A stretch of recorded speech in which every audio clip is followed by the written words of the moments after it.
제1라디오 5시 뉴스를 마칩니다. KBS 대한민국 중심 채널 KBS 1라디오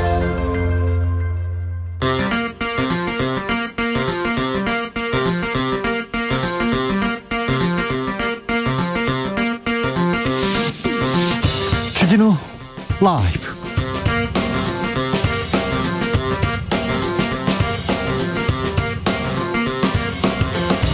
(2021년 9월 24일) 금요일입니다. 안녕하십니까, 주진우입니다.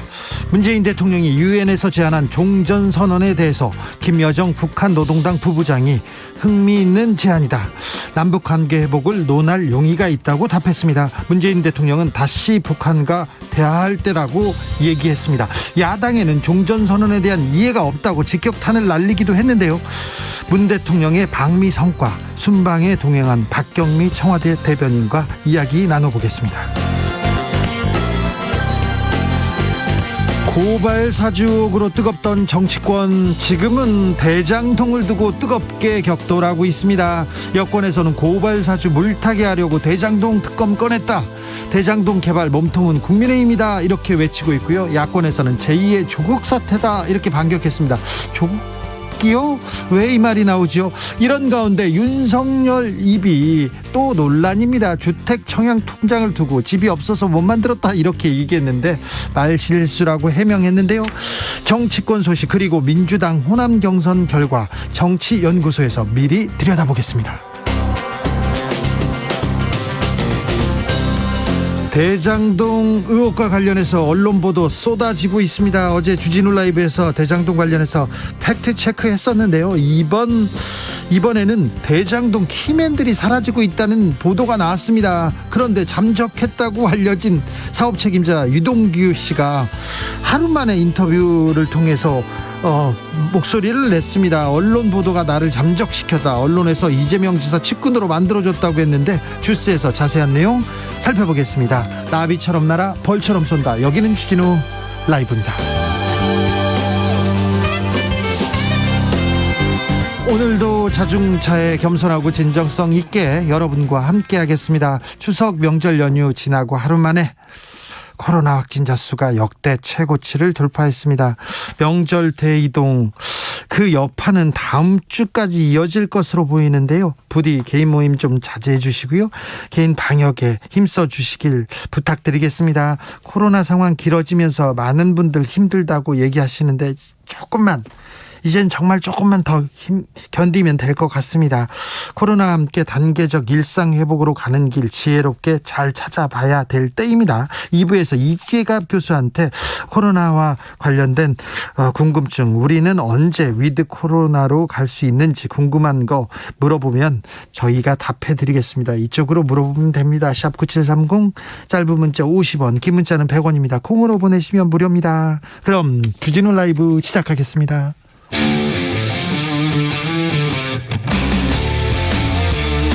탐사보도 외길 인생 20년. 주 기자가 제일 싫어하는 것은?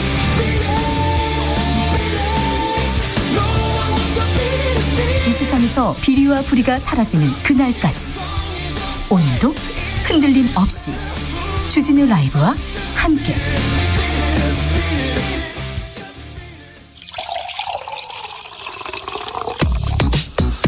진짜 중요한 뉴스만 쭉 뽑아냈습니다. 주 라이브가 뽑은 오늘의 뉴스 주스. 정상근 기자, 어서 오세요. 안녕하십니까. 네, 코로나 상황 걱정입니다. 이렇게 확진자가 많이 나왔어요. 네, 참 반갑지 않게도 역대의 최다 기록을 다시 세웠습니다. 총 2,434명의 확진자가 나왔는데요. 어제에 비해서는 무려 700여 명 넘게 늘었고, 또 지난주 금요일에 비해서도 400명 넘게 늘었습니다. 아직 추석으로 이동한 사람들 그 수치가 다 보태진 건 아닌데요. 네, 이 추석 연휴 기간 검사 건수가 감소했다가 연휴 마지막 날 다시 평일 수준으로 증가를 하면서 확진자가 큰 폭으로 늘어난 것으로 보이는데요.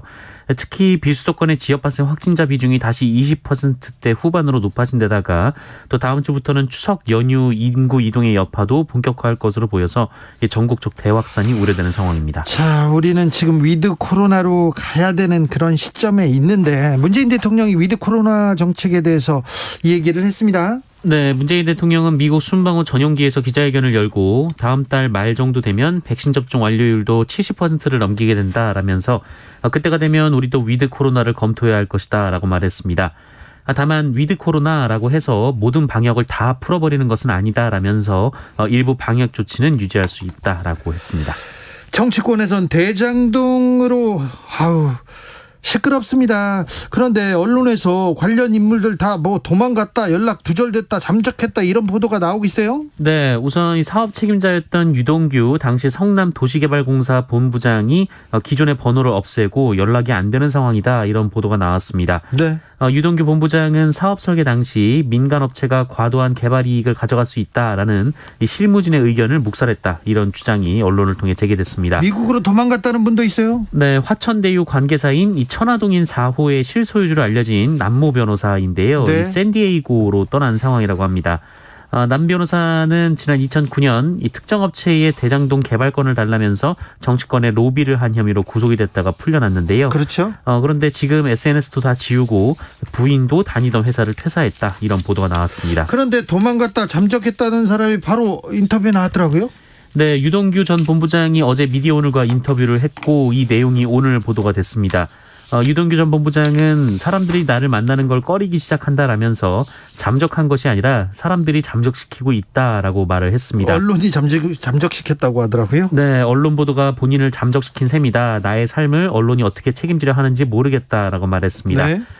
그리고 유동규 전 본부장은 이 본질은 대형 금융사가 왜 화천대유와 같이 입찰에 참여하게 됐는가 하는 부분이다라면서 그건 금융사에 물어보면 되는데 성남시에 물어도 해답이 있을 수 없다라고 말을 했습니다. 지금 어제 주진우 라이브에서도 하나금융 그러니까 대형 금융사가 사업에 먼저 들어왔다. 그 부분을 지금 파야 되는데 그 얘기는 안 하고 계속해서 화천대유나 다른 얘기만 하고 있다고 얘기했었어요. 네, 또 언론이 보도한 대로 이 내부의 비판 목소리 그리고 다른 제안이 있었느냐 이런 질문이 있었는데요. 그런 보고를 받은 적이 없다라면서 어떤 근거로 당시 성남 관계자가 10년 후에 부동산 상황을 예측했는지 궁금하다라고 말했습니다. 네. 그러면서 피땀 흘린 성남 도시개발공사 직원들의 업적도 표매를 당하고 있다라고 반박했습니다. 당시 성남시의회에서는 새누리당 의원들이 이 사업성 우려된다고 반대했다면서요? 네, 헤럴드 경제에 따르면 대장동 사업이 시작된 지난 2015년 성남시 의회에서 당시 새누리당 소속 시의원들이 대장동 개발이 실패할 가능성이 있다라며 민간 투자 유치가 쉽지 않다는 의견을 냈다고 합니다. 당시 사업 성패 여부가 불투명해서 이 성남시 배당액을 먼저 정해놓고 민자 유치를 했다라고 밝힌 이재명 지사의 주장을 뒷받침하는 내용입니다. 네. 당시 새누리당 성남시 의원들은 지금 부동산 경기로 봤을 때, 그러니까 2015년을 말하는데요. 이 대장동 내 분양이 상당히 어려울 것으로 보인다라며 이 특수목적법인 구성 과정에서 출자자가 나타나겠느냐 이렇게 회의적인 시선을 보였다고 합니다. 화천대유 관계자 법조인들 계속 이름이 나오고 있습니다. 계속 나와요. 네, KBS에서는 최순실 씨의 1심, 2심을 변호했던 그 변호사 이경재 씨가 화천대유에서 법률 고문으로 활동하고 있다라는 보도를 했습니다. 네. 그리고 김수남 전 검찰총장도 2019년 한 법무법인의 대표 변호사로 지낼 당시 해당 법무법인이 화천대유와 고문 계약을 맺었던 것으로 드러났는데요. 김순환 전 총장은 이에 대해 개인 자격으로 고문을 맺진 않았다라고 반박했습니다. 회사하고 계약을 맺었다고 하는 거니까. 회사 차원에서 맺었다고 했습니다. 그렇죠. 어제 대장동 의혹에 대해서 이명박 대통령 주변 사람들이 조금 관여해 있었다 얘기를 했었는데요. 오늘 보니까 이거 최서원 씨의 변호인 이경재 변호사 그리고 김수남 전 총장은 박근혜 정부의 검찰총장을 지냈지 않습니까? 박근혜 정부의 사람들이 계속 나옵니다.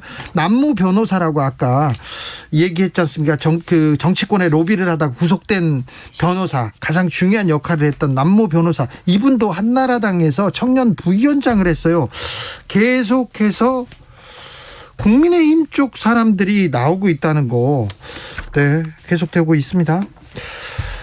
1472님께서 내년 3월에 대한민국 대장 뽑는데 대장동 너무 홍보되는 거 아닌가요? 대장동 땅값이 더 올라가는 게 아닐까요? 얘기합니다. 대장동의 땅을 가지고 있는 사람 중에 또 나경원 전 의원도 생각나고 그렇습니다. 네.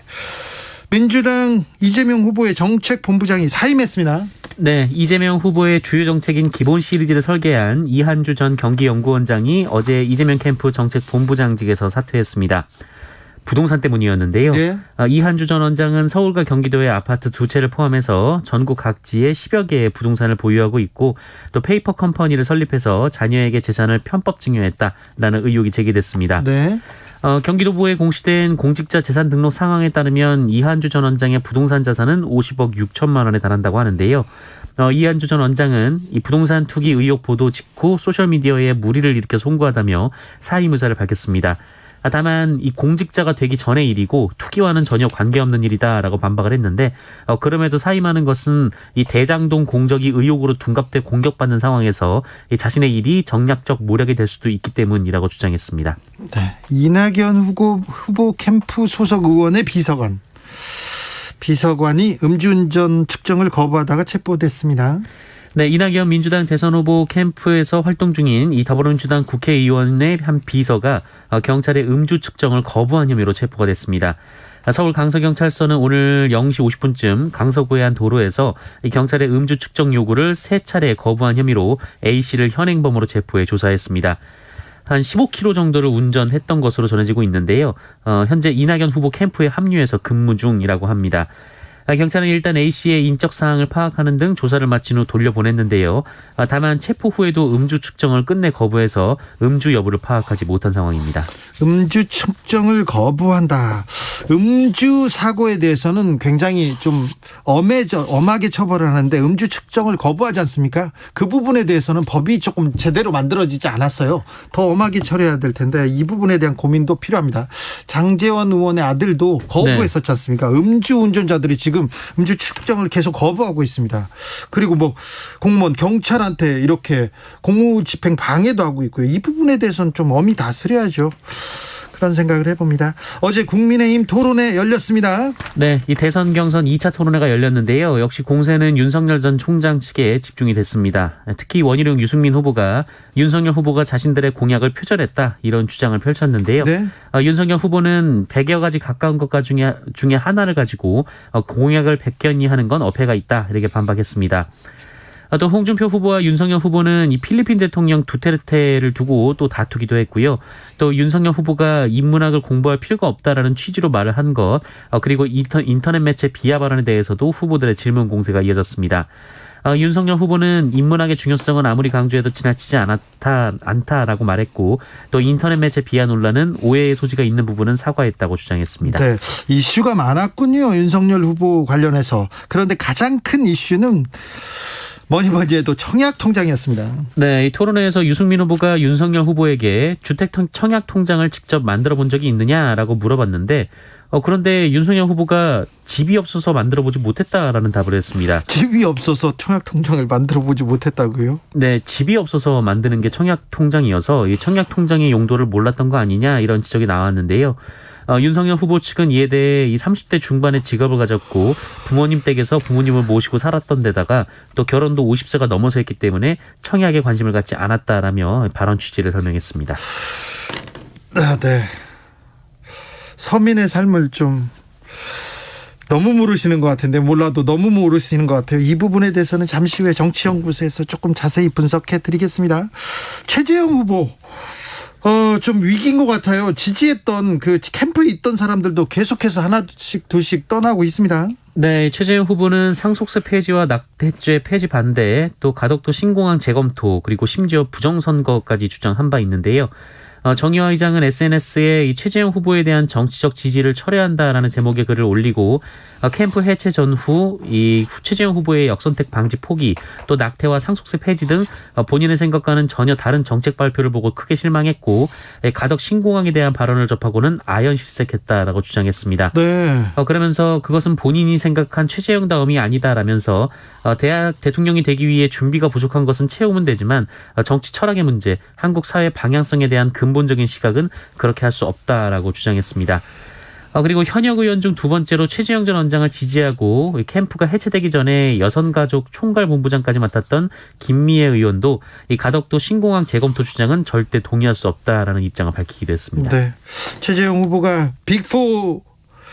빅2로 이렇게 꼽히다가 빅4까지 지금 빅4에 들 수 있을까 이런 그 고민도 있는데 이 부분도 정치연구소에서 이렇게 다뤄보겠습니다.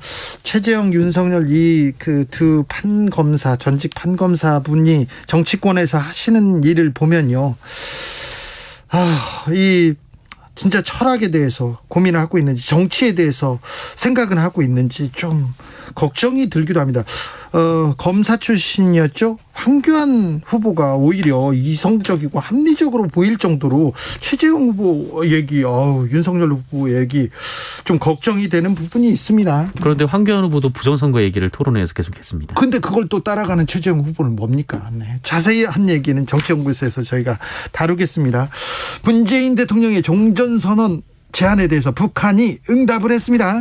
네, 오늘 오전까지만 해도 북한 리태성 외무성 부장이 조선중앙통신을 통해 낸 담화에서 미국의 대조선 적대시 정책이 남아있는 한 종전선언은 허상에 불과하다, 시기상조다 이런 말을 했었는데요. 그런데 김여정 노동당 부부장이 흥미있는 제안이고 좋은 발상이다라는 입장을 냈습니다. 응답했어요. 네, 김여정 부부장은 남조선이 앞으로 언동을 매사 숙고하며 적대적이지 않다면이라는 전제를 둔 뒤에 얼마든지 남북 사이의 긴밀한 소통을 유지하며 관계 회복과 발전 전망에 대한 건설적인 논의를 해볼 용의가 있다라고 밝혔습니다. 그런데 미국에 있는 이준석 국민의힘 대표에서 조금 부정적인 얘기를 하더라고요. 네, 방미중인 이준석 국민의힘 대표는 북한 외무성 담화를 언급하면서 이 북한에서도 성급하다고 할 정도로 문재인 정부가 성급했다라며 이 종전선언 제안은 미국 의회 내에 지지도 크지 않다는 의견을 들었다 이렇게 주장을 했습니다. 하지만 미 국방부가 오늘 이 종전선언 논의는 열려있다라는 입장을 냈습니다. 미 국방부는 최종 목표는 한반도의 완전한 비핵화라면서 비핵화를 달성하기 위해 북한과 외교와 대화에도 전념하고 있다라고 말했습니다. 예. 뉴욕에서 열린 한미일 외교장관 회담에서도 북한 문제가 논의된 것으로 전해지고 있는데요. 회담 직후 이뤄진 브리핑에서 미국 국무부의 고위 관계자는 이 대화와 외교를 통한 비핵화를 추구한다라면서 실용적인 접근으로 대북 관여를 계속하겠다라고 말했습니다. 대북 관여의 방법으로 이 종전선언이 논의될 가능성이 있다라고 언론이 보도를 했습니다. 그렇죠. 그리고 그 종전선언 얘기가 나오자마자 미국 국방부에서도 열려있다, 얘기하겠다 이렇게 얘기를 했는데 종전선언에 대해서 야권에서만 좀 반대 목소리 나옵니다. 임기 말이라고 아무것도 하지 말라고 하는데 임기가 하루가 남더라도 평화의 사과나무는 심어야죠. 그런데 무턱대고 좀 반대하는 거 아닌가. 미국까지 가서 이 부분에 대해서는 조경태 의원도 조금 부정적으로 어제 주진우 라이브에서 말씀하시더라고요. SPC 그룹, 그 파리바게트로 유명한 그룹입니다. 그런데 거기서 계속해서 지금 노조 관련돼서 조금 논란이 일고 있습니다. 네, SPC그룹에 대한 민주노총 화물연대 운송거부 파업과 관련해서 경찰이 수사에 나섰습니다. 네. 경찰청 국가수사본부는 최근 이 전국 SPC 사업장에서 발생하고 있는 입출차 방해 등 행위와 관련해서 모두 89명을 업무방해, 공무집행방해 등 혐의로 수사 중이고요. 이 중에 1명을 구속했다고 밝혔습니다. 구속된 화물연대 노조원 A씨는 지난 15일 이 세종시 부강면의 한 도로에서 이 파리바게트 상품을 싣고 가던 화물차 운행을 방해한 혐의를 받았습니다. 화물연대는 앞서 지난 1월 이 과도한 업무량에 시달리던 그 호남 샤니 광주공장 화물 노동자들이 증차를 요구했지만 사측이 이를 수용하지 않아서 열악한 노동 조건을 강요하고 있다며 파업에 돌입한 바 있습니다.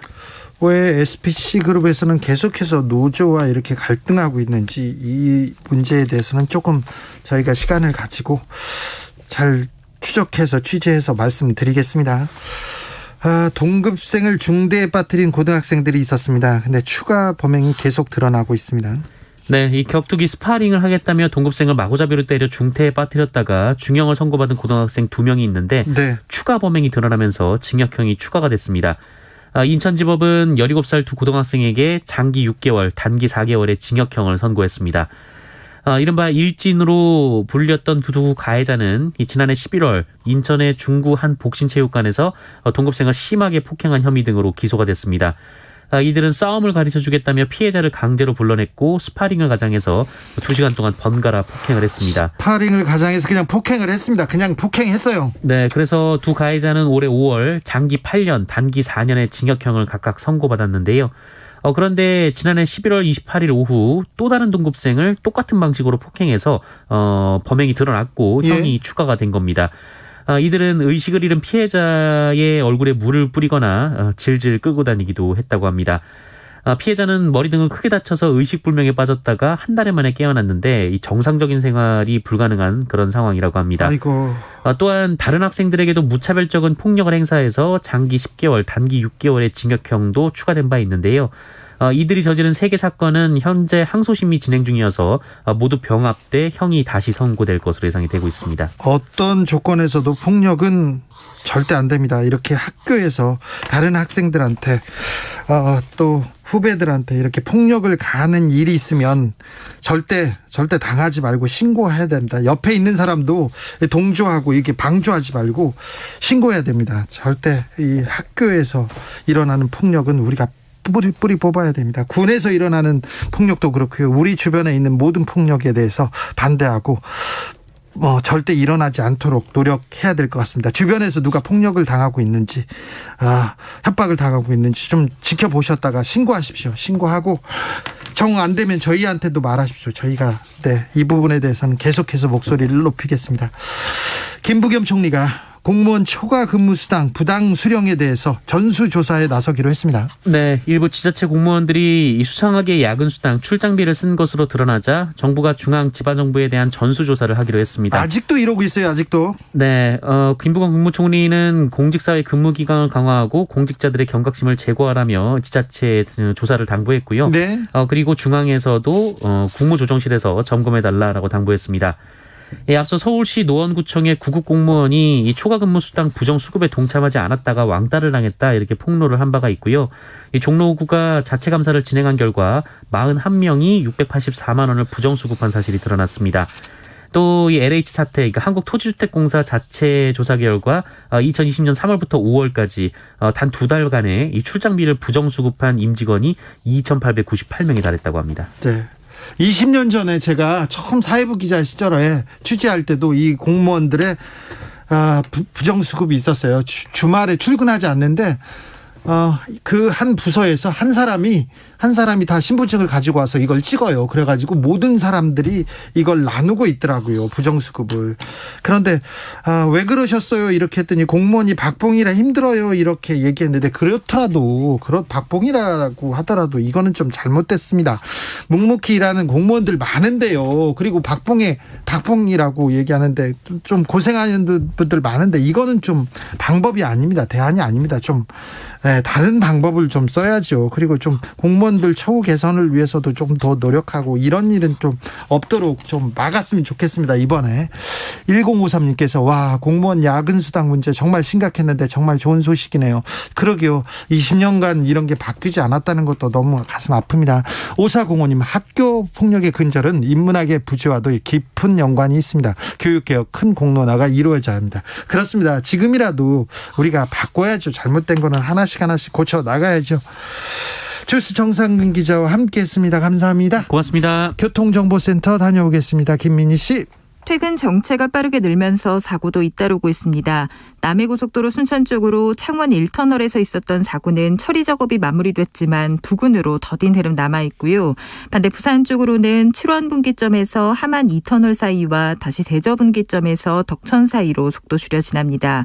중부 내륙고속도로 양평 쪽으로 충주 분기점 부근 사고 역시 처리 작업은 마무리됐지만 부근으로 정체 남아있고요.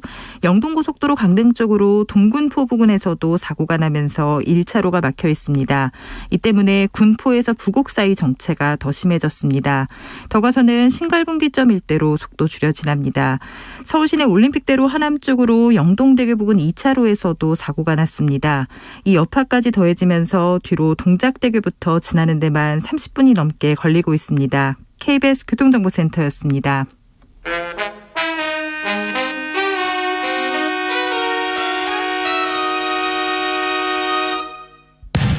주진우 라이브 돌발 퀴즈. 오늘의 돌발 퀴즈는 객관식입니다. 문제를 잘 듣고 보기와 정답을 정확히 적어 보내주세요. 국민의힘 대권주자인 윤석열 전 검찰총장이 집이 없어서 이것 통장을 만들어보지 못했다고 언급해 또 다시 구설에 올랐습니다. 논란이 되자 윤석열 캠프는 부모님 댁에 함께 살고 있었고 결혼도 50세 넘어서해 이것을 크게 신경 쓰지 않았다는 취지라고 해명했는데요. 신규 분양 아파트에 청약하기 위해 가입해야 하는 이것 통장, 여기서 이것에 들어갈 말은 무엇일까요? 보기 드릴게요. 보기 1번 청약, 2번 마이너스. 다시 한번 들려드릴게요. 1번 청약, 2번 마이너스. 샵 9730 짧은 문자 50원, 긴 문자는 100원입니다. 지금부터 정답 보내주시는 분들 중 추첨을 통해 햄버거 쿠폰 드리겠습니다. 주진우 라이브 돌발 퀴즈 월요일에 또 만나요.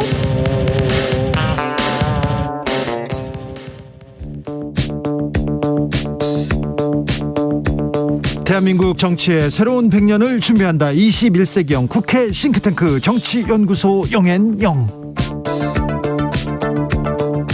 정치권에 보내는 비대면 고급진 정치 컨설팅, 오늘도 뜨겁게 분석해봅니다. 위너는 어떻게 결정되는가? 저자, 베스트셀러 저자 박시영 윈즈코리아 컨설팅 대표. 네, 반갑습니다. 정치는 촉이다 감이다. 최영일 시사평론가. 안녕하십니까. 네, 최영일 평론가님. 네. 다음 주부터 KBS 일라디오에서 점심시간에 보게 된다면서요? 네네네. 주진우 라이브 이제 저녁 프로잖아요. 네. 지금 오태훈의 시사본부가 오늘까지 있었는데 네. 이게 다음 주부터 최영일의 시사본부. 시사본부. 그래서 낮 12시에서 2시까지 네. 졸리운 시간에 네. 이 재미와 웃음 그리고 유쾌 통쾌 상쾌한 시사 분석을 드리겠습니다. 재미와 웃음을 찾을 수 있을까요? 네. 네. 그래서 주변에 많은 평론가들이 네. 낮 12시부터는 전화기를 꺼놓겠다. 저희 평론가한테 연락 올까 봐. 네. 아 참네. 낮 12시에는 끄셔도 되는데. 네, 박시영 대표께는 반드시 전화를 드릴 겁니다. 반드시 전화를 드립니다. 11시, 그 12시라고요? 방송? 네, 방송 12시. 시간 근데 전까지 전화하면 되죠. 12시에 뉴스가 있어서 네. 12시 20분에 시작. 네, 1시 56분에 대박 나기를. 여기 이 주진우 기자님하고 박시영 대표한테 반드시 전화할 거예요. 대박 나기를 기원하겠습니다. 자, 문재인 대통령의 방미 일정이 끝났습니다. 어제 저녁에 귀국했는데요. 방미 성과, 전반적인 분위기 굉장히 좀 어떻게 보시는지요? 특별히 김여정 부부장이 네. 응답을 했거든요. 응답했습니다. 네. 사실은 지금 이 북한 외무성 부상의 담화가 오늘 새벽에 속보로 들어왔어요. 예. 그러니까 이제 종전선언 시기상졸세 이게 북한의 입장으로 나왔는데 네. 하루가 지나기 전에 김여정 부부장이 뭐 사실상 2인자 아닙니까? 네. 그동안은 독한 말을 냈잖아요. 네. 김정은 위원장이 주로 유화적인 얘기를 하고. 네. 계속 그랬죠. 근데 이번에 문재인 대통령의 이야기 나쁘지 않다. 네. 고려해 볼 만하다. 다만 이 담화에도 나온 얘기인데 왜 시기상조냐. 미국이 적대시 정책을 포기하지 않기 때문에 적대시 정책을 미국이 포기하면 우리는 종전선언도 가능하다. 이런 얘기인데 거기서 더 나가서 김여정 부부장은 해볼 만한데 남한은 적대시 정책을 안 하지? 그러면 한번 검토해 볼 만. 이 정도 되면 예. 김여정 부부장이 저렇게 등장한 걸 보면 뭔가 북한도 지금 아니면 안 되겠다. 맞아요. 그렇죠. 맞아요. 판단한 것 같아요. 맞습니다. 그리고 이제 이거는 바이든 대통령한테 전하는 메시지 아닙니까? 그렇죠, 그래서 미국이 그렇죠. 좀 적극적으로 나서라. 네. 그러니까 입구를 열자. 대화에 입구를 열자는 거 아닙니까? 종전선언이라는 게. 그리고 이제 문재인 대통령도 그런 얘기를 했죠. 이 부분에 대해서 이제 야당이나 국내 야당 대표나 야당 지도부들이 보이는 반응들을 보면서 이 평화협정하고 종전선언 이런 부분들에 대해 이해도가 조금 낮은 것 같다. 종전선언은 바로 평화협정으로 연결되는 건 아니고 그렇죠. 그걸 통해서 이제 대화의 물결, 비핵화의 물결, 평화의 그렇죠. 물결을 한번 그렇죠. 터보자 이런 얘기를 한 거잖아요.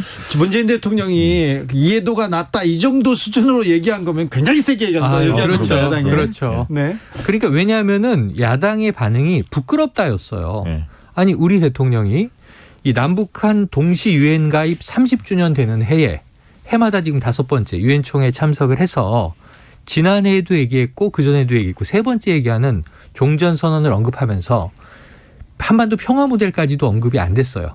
그냥 남북미 혹은 남북미 중이 참여하는 종전선언이 한반도 평화에 큰 도움이 될 것이다. 근데 이 정도는 뭐냐면 다 저건 정치적인 거야. 오늘 북한 외무성 부상에 담아도 네. 100번 1000번 하면 뭐하나 이런 얘기가 있거든요. 정치선언일 뿐이다. 근데 문 대통령은 그걸 아는 거예요. 정치선언이라는 걸 누가 몰라요. 이게 협약도 아니고 협정도 아니고 국가 간의 조약도 아닌데 근데 문제는 상징성을 띠기 때문에 네. 일단 서명하고 나면 네. 그것은 뭔가 힘을 가질 것이다. 그렇죠. 앞으로 갈 것이다라고 믿는 거거든요. 문재인 대통령 네. 임기 말 마지막 남북 대화에 남북 평화 협력에 조금 큰 물꼬를 틔울 수도 있습니다. 가능성 있다. 이지원님께서 적대시 정책 철회라는 조건이 달린 걸 봐서는 안 하겠다는 뜻으로 들립니다만은 얘기하는데 만은이 중요합니다. 이분도. 네네네. 9778님께서 간만에 김여정 좋은 하답으로 보여집니다. 지금까지 남한에서 어떤 정책을 내면 계속 흥칫뿡 맞아요. 뭘로 비난하고 막 그랬는데 남조선 당국자 그랬다가 문재인 대통령도 직접 언급을 하고. 그렇죠. 막말을 쏟아내기도 했는데 허허 좋은 생각일세 얘기해서 네. 대화의 물꼬가 튀는지 이 부분은 잠시 2부에서 좋습니다. 미국을 직접 전문가 나오나요? 네, 직접 그 미국 방미의 근데 순방을 공교롭게 이준석 당대표가 지금 시점에 이 방미를 했지 않습니까? 네, 맞아요. 그러다 보니까 이제 대통령의 말씀하신 내용을 가지고 뭐 이렇게 이야기를 하시지 않았습니까? 네, 그렇죠. 임기 말에 네. 뭐 지키지도 못할 뭐 이런 약속들 네. 하는 것은 뭐 적절하지 않다 이런 뉘앙스였거든요. 근데 이제 또 워터게이트 호텔에 묵기도 하고 네. 이러면서 이제 대장동 게이트 이렇게 비판도 하고 뭐 그랬는데 대통령의 유엔 연설이 있는 시기에 공교롭게 가긴 했겠습니다만 그렇게 그 나라에 가서 미국에 가서 그런 이야기 하는 것이 모양이 좋아 보이지는 않더라고요. 조경태 의원이 어제 주진우 라이브에서 그 부분은 얘기하더라고요. 네네. 대통령 갔는데 그 부분 미국까지 가서 그런 얘기는 또 딱 명확하게 하더라고요. 잠시 후에 박경미 청와대 대변인과 방미 성과 그리고 좋아요. 종전선언에 네. 대한 얘기는 자세히 들여다보겠습니다. 자, 정치권으로 가보겠습니다. 국민의힘에서는 두 번째 토론회가 열렸습니다. 이제 토론이 시작됐습니다. 이제. 그렇죠.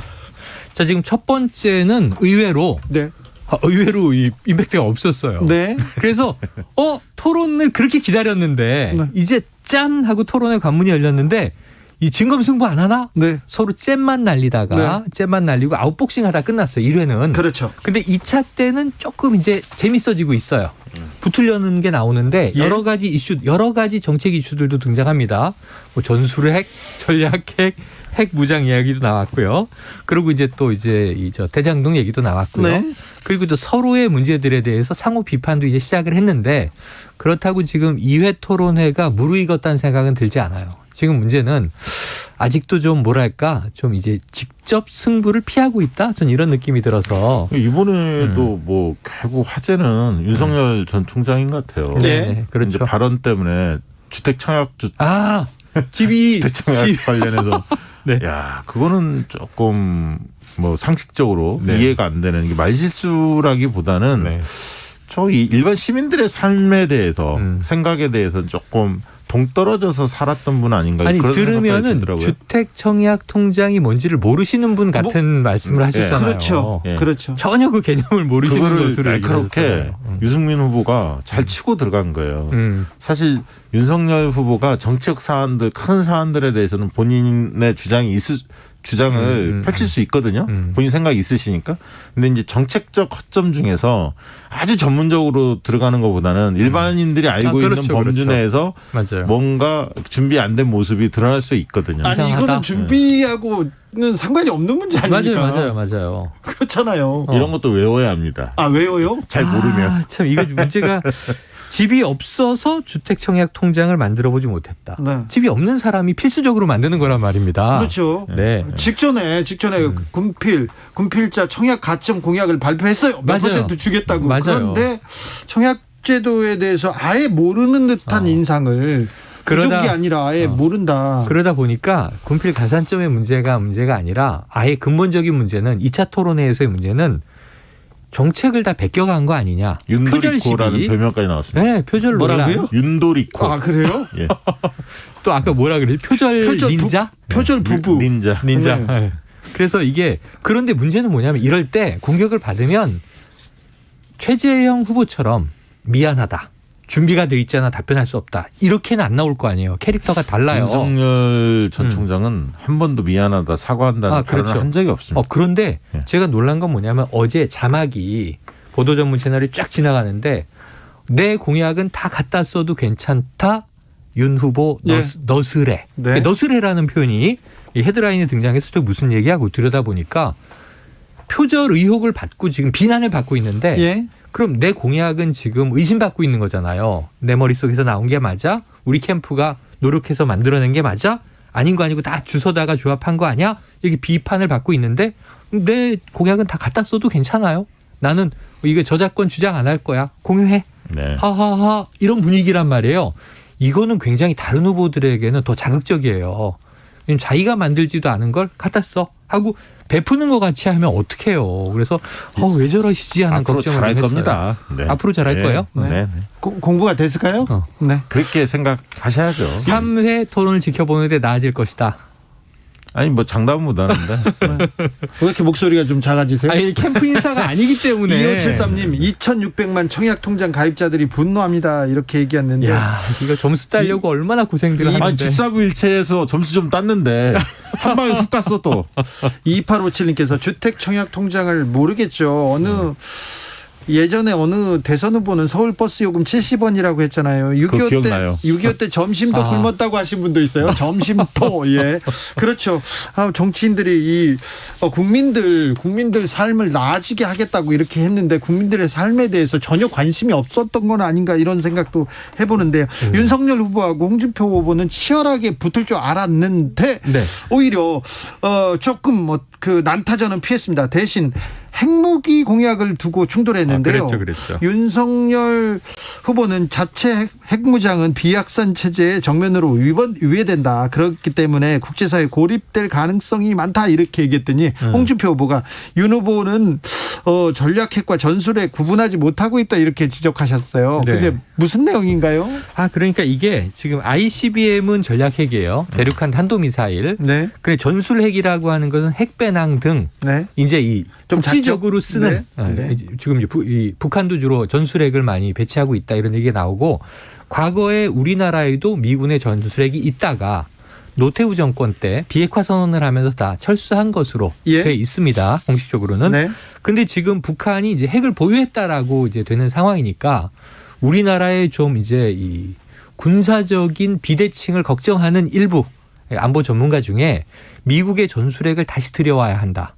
그래서 북한의 이 핵에 대한 비대칭을 막아야 한다라고 주장하는 분들이 일부 있고 네. 이게 좀 구구주의 커뮤니티를 중심으로 이런 주장이 나와요. 유승민 후보도 그 전술핵 배치를 주장하죠. 네. 예, 그리고 주장합니다. 오히려 한술 더 나간 쪽은 우리 스스로도 북한처럼 자체 핵무장을 해야 한다. 이건 전략핵을 우리가 보유해야 한다라고 주장하는 거죠. 미군의 이 핵 우산. 핵 엄브렐라에 우리가 들어가는 거는 주로 전술핵 배치를 얘기하는 거고. 그래서 이제 이런 이야기들을 하는데 윤석열 후보의 내용은 옳아요. 우리가 스스로 지금 비확산 체제인데 네. 북한이 핵 가졌으니까 우리도 핵 가질래. 그럼 이것은 사실은 국제사회에서 남북한이 다 고립되는. 그거 미국이 맞습니다. 동의하지도 않아요. 네. 그래요. 예. 그렇습니다. 그런데 중요한 거는 홍준표 후보한테 그걸 물은 거잖아요. 그렇지. 근데 기억에 남는 건 뭐냐면 이도훈 이름 석자만 기억에 남습니다. 이도훈 본부장 문재인 정권 때 했던 이제 한반도 평화교섭 본부장. 그분이 이제 윤 캠프로 간 거 아닙니까? 그렇죠. 네. 그러니까 그분한테 어설픈 과외 받았다. 그렇지. 이렇게 이제 되치기를 당한 거죠. 맞아요. 근데 제가 볼 때 질문 자체가 그런 영역, 외교 안보 영역 같은 경우는 홍준표 후보의 주장이 타당성 여부를 떠나서 상당히 노련하거든요. 노련하죠. 그런 부분에 있어서. 노련하죠. 그리고 역사적 맥락이나 이런 거를 세계사적 흐름이나 이런 거를 홍준표 후보 설명을 당선자는 하고. 좀 알고 계시거든요. 그러니까 본인한테 유리한 정보를 거기서 꺼내니까 외국 사례도 꺼내고 이러니까 이게 저 윤석열 후보 입장에서는 그렇게 특본 토론은 아니었다. 당했군요. 아니, 당한 그러니까 느낌이었습니다. 핫한 이슈에서 이 굉장히 올바른 입장을 가지고 있다 하더라도 말씀하신 대로 토론이 주고받고 하는데 내 논리가 대중들에게 국민들에게 설득되지 않으면 결론은 아주 엉뚱한 걸 가지고 있어도 설득이 된단 말이에요. 그러니까 이돈 얘기하면서 문재인 정부 시즌 2다. 네. 당신의 공약은 외교안보 공약은 이렇게 이제 받아쳤거든요. 좀 지나친 비약인데 그렇게 받아쳤더니 점점점 된 거죠, 사실은. 점점점. 네. 아 그렇습니까? 일부 먹혔다 지금 이렇게 평가하시는 거예요. 자 이번에 그 SBS 예능 프로그램에서 윤석열 후보가 좀 네네네. 득을 봤나요? 아유, 당연히 덕을 봤죠. 봤죠. 이건 네. 굉장한 확산력이에요. 제가 보기에는 이 얘기가 당일날과 다음날 굉장히 많이 회자됐어요. 네, 추석 온라인 커뮤니티도 그렇지만 추석 네. 밥상에는 윤석열이 올랐습니다. 저희 어머니도 한마디 하셨어요. 야, 생각보다 소탈하고 재밌더라. 이런 이미지를 줬어요. 네, 네. 음식을 또 직접 요리를 했지 않습니까? 본인 그런 부분에 있어서 이게 예능의 상당히 힘이에요. 강점이 있다. 요리에 즐겨 하고 네. 이런 것도 좀 보여준 거고. 네. 이제 이재명 그다음 이번 주에 나오고 다음 주에 이낙연 이렇게 네. 세 분이 나오기로 돼 있는데 추석은 지나갔는데요. 네. 그런데 이제 어쨌든 대선 1, 2, 3위 과거 기준입니다. 6월 달 그렇죠. 기준으로. 근데 이제 홍준표 후보의 경우에는 굉장히 억울하다. 억울할 만하죠. 지금 네, 시점으로 네, 보면 이낙연 후보보다 홍준표 후보가 3위인데 네. 그렇게 된 거고 어쨌든 과거 대선에서도 대부분 후보들이 예능의 덕을 봤어요. 많이 봤죠. 예를 들면 지난 대선에서도 문재인 후보도 SBS 거기 나왔었죠. 무슨 캠프 힐링 캠프였나요? 힐링 캠프. 아, 네, 격파하다가 거기서 그렇죠. 옛날에 DJ 생각납니까? 네. 이경규가 간다. 이경규가 간다도 있었고. 뭐 아침마당 같은 데서 노래도 부르고. 뭐 그런 것들이 되게 감성에 호소하고 또 무릎팍도사 많이 친근하게 나왔죠. 보이지 않습니까? 안철수 후보도 확 옛날에 떴죠. 무릎팍도사로. 떴었고요. 그래서 이제 예능 프로그램에 대해서 아마 욕심들을 많이 낼 거예요. 특히 이제 비대면 선거기 때문에 네. 그런 어떤 예능이 주는 효과는 굉장히 클 수밖에 없습니다. 큰 영향을 미칠 수도 그러면은 있어요. 지금 기준으로 좀 바꿔서 네. 홍준표 후보도 한번 편성해 줘야 되는 거 아니에요? 저는 개인적으로 그렇게 네네. 해주는 게 공평하다라고 보는데 공평하다. 그건 뭐 저희가 나설 일은 아니니까요. 알겠습니다. 민구님께서 예능에서 플러스, 정약에서 마이너스였죠. 이렇게 얘기합니다. 마이너스 윤석열 통장이네요. 후보 얘기였던 것 같습니다. 자, 민주당으로 좀 초점을 바꿔볼까요? 대장동 문제는 민주당 경선에 좀 영향을 미칠까요? 좀 미쳤다고 봐야죠. 미칩니다. 왜냐하면 이제 미칩니다. 뭐 KBC 광주 방송에서 조사한 걸 보면 가장 많이 그 호남에서 한가위 때 네. 대화를 나눴던 이슈가 뭐냐 그랬더니 대장지구 특혜 논란이 가장 맞아요. 높았어요. 아, 그다음에 그래요? 이제 야당의 고발사주 의혹, 그다음에 홍준표 지지율 상승, 이낙연 후보 국회의원직 사퇴 이런 순이었거든요. 이게 영향을 조금 미쳤다고 보여지고요. 그리고 네거티브들이 두 후보 간에 좀 치열했던 모습들이 좀 보여졌기 때문에 지금 이제 그 투표율이 네. 아직 뭐 최종 확정은 안 됐습니다만 온라인 투표율까지만 공개됐고 지금 ARS 투표는 아직 공개는 안 됐습니다만 투표율이 떨어졌다면서요? 투표율이 굉장히 낮게 저조하다. 나왔습니다. 광주 전남은 네. 온라인 투표에서 40% 수준이고요. 네. 전북 같은 경우는 36% 수준이었는데 ARS 투표가 이틀간 진행이 되기 때문에 더 올라가기는 하겠습니다만 충청도하고 비슷한 대전 충남하고 비슷한 정도에 그러면 50%내 정도로 예상이 되는데 물론 ARS 투표에서 적극적으로 또 응답을 할 가능성을 배제할 수는 없지만 높은 투표를 기대하기 굉장히 어렵습니다. 최대 55%를 넘기는 어려울 것 같습니다. 지금 대장동이요. 추석 명절 연휴 주말 끼고 5일이었는데 네. 정말 제가 매일매일 뉴스를 저는 보는 사람이니까 쉬면서도 이제 이 보도 전문 채널을 보면 5일 내내 핫 이슈는 대장동이었어요. 고발 사주는 네. 어디 가고 계속해서 대장동만 나오더라고요. 휴일 5일 동안은 고발 사주는 흘러간 얘기가 돼버렸고 네. 대장동이 완전히 그냥 대선 이슈를 덮었습니다. 아니 그 뉴스에서 너무 네. 많아서 대장동 한번 가보고 싶어요. 전 몇 해 전에 취재하러 갔었거든요. 심지어 거기에. 홍준표 후보는 대장동을 방문했죠. 네. 네. 홍준표 후보는 네. 대장동 이야기를 좀 부각하기 위해서. 홍준표 후보도 윤석열 때리기를 한동안 하다가 그렇죠. 고발사주 의혹 관련해서 좀 초반에 좀 때리다가 당에서 멈췄죠. 이제 당에서 윤석열 지키게 나서면서 네. 홍준표 후보가 계속 때리면 오히려 지지층한테 네. 더 안 좋은 효과가 있을 것 같아서 그렇죠. 좀 잠시 멈췄거든요. 그 이재명 그러다가 때리기를 이제 하러. 이재명 때리기로 네. 전환을 했죠. 그래서 예를 들면 이렇게 물어보는 거예요. 지금 이재명 지사가 이 의혹과 관련이 있을 것 같으냐. 자, 그랬더니 감옥에 가야 한다라는 얘기를 그냥 불쑥해서 이게 뛰어넘어 버린 점프를 했어요. 홍준표 예. 후보 특유의 독설이죠. 예. 네. 그러니까 지금 현재 이 대장동의 의혹 주로 이제 이 최재형 후보가 당군 일의 최대 사익 편취 사건이다.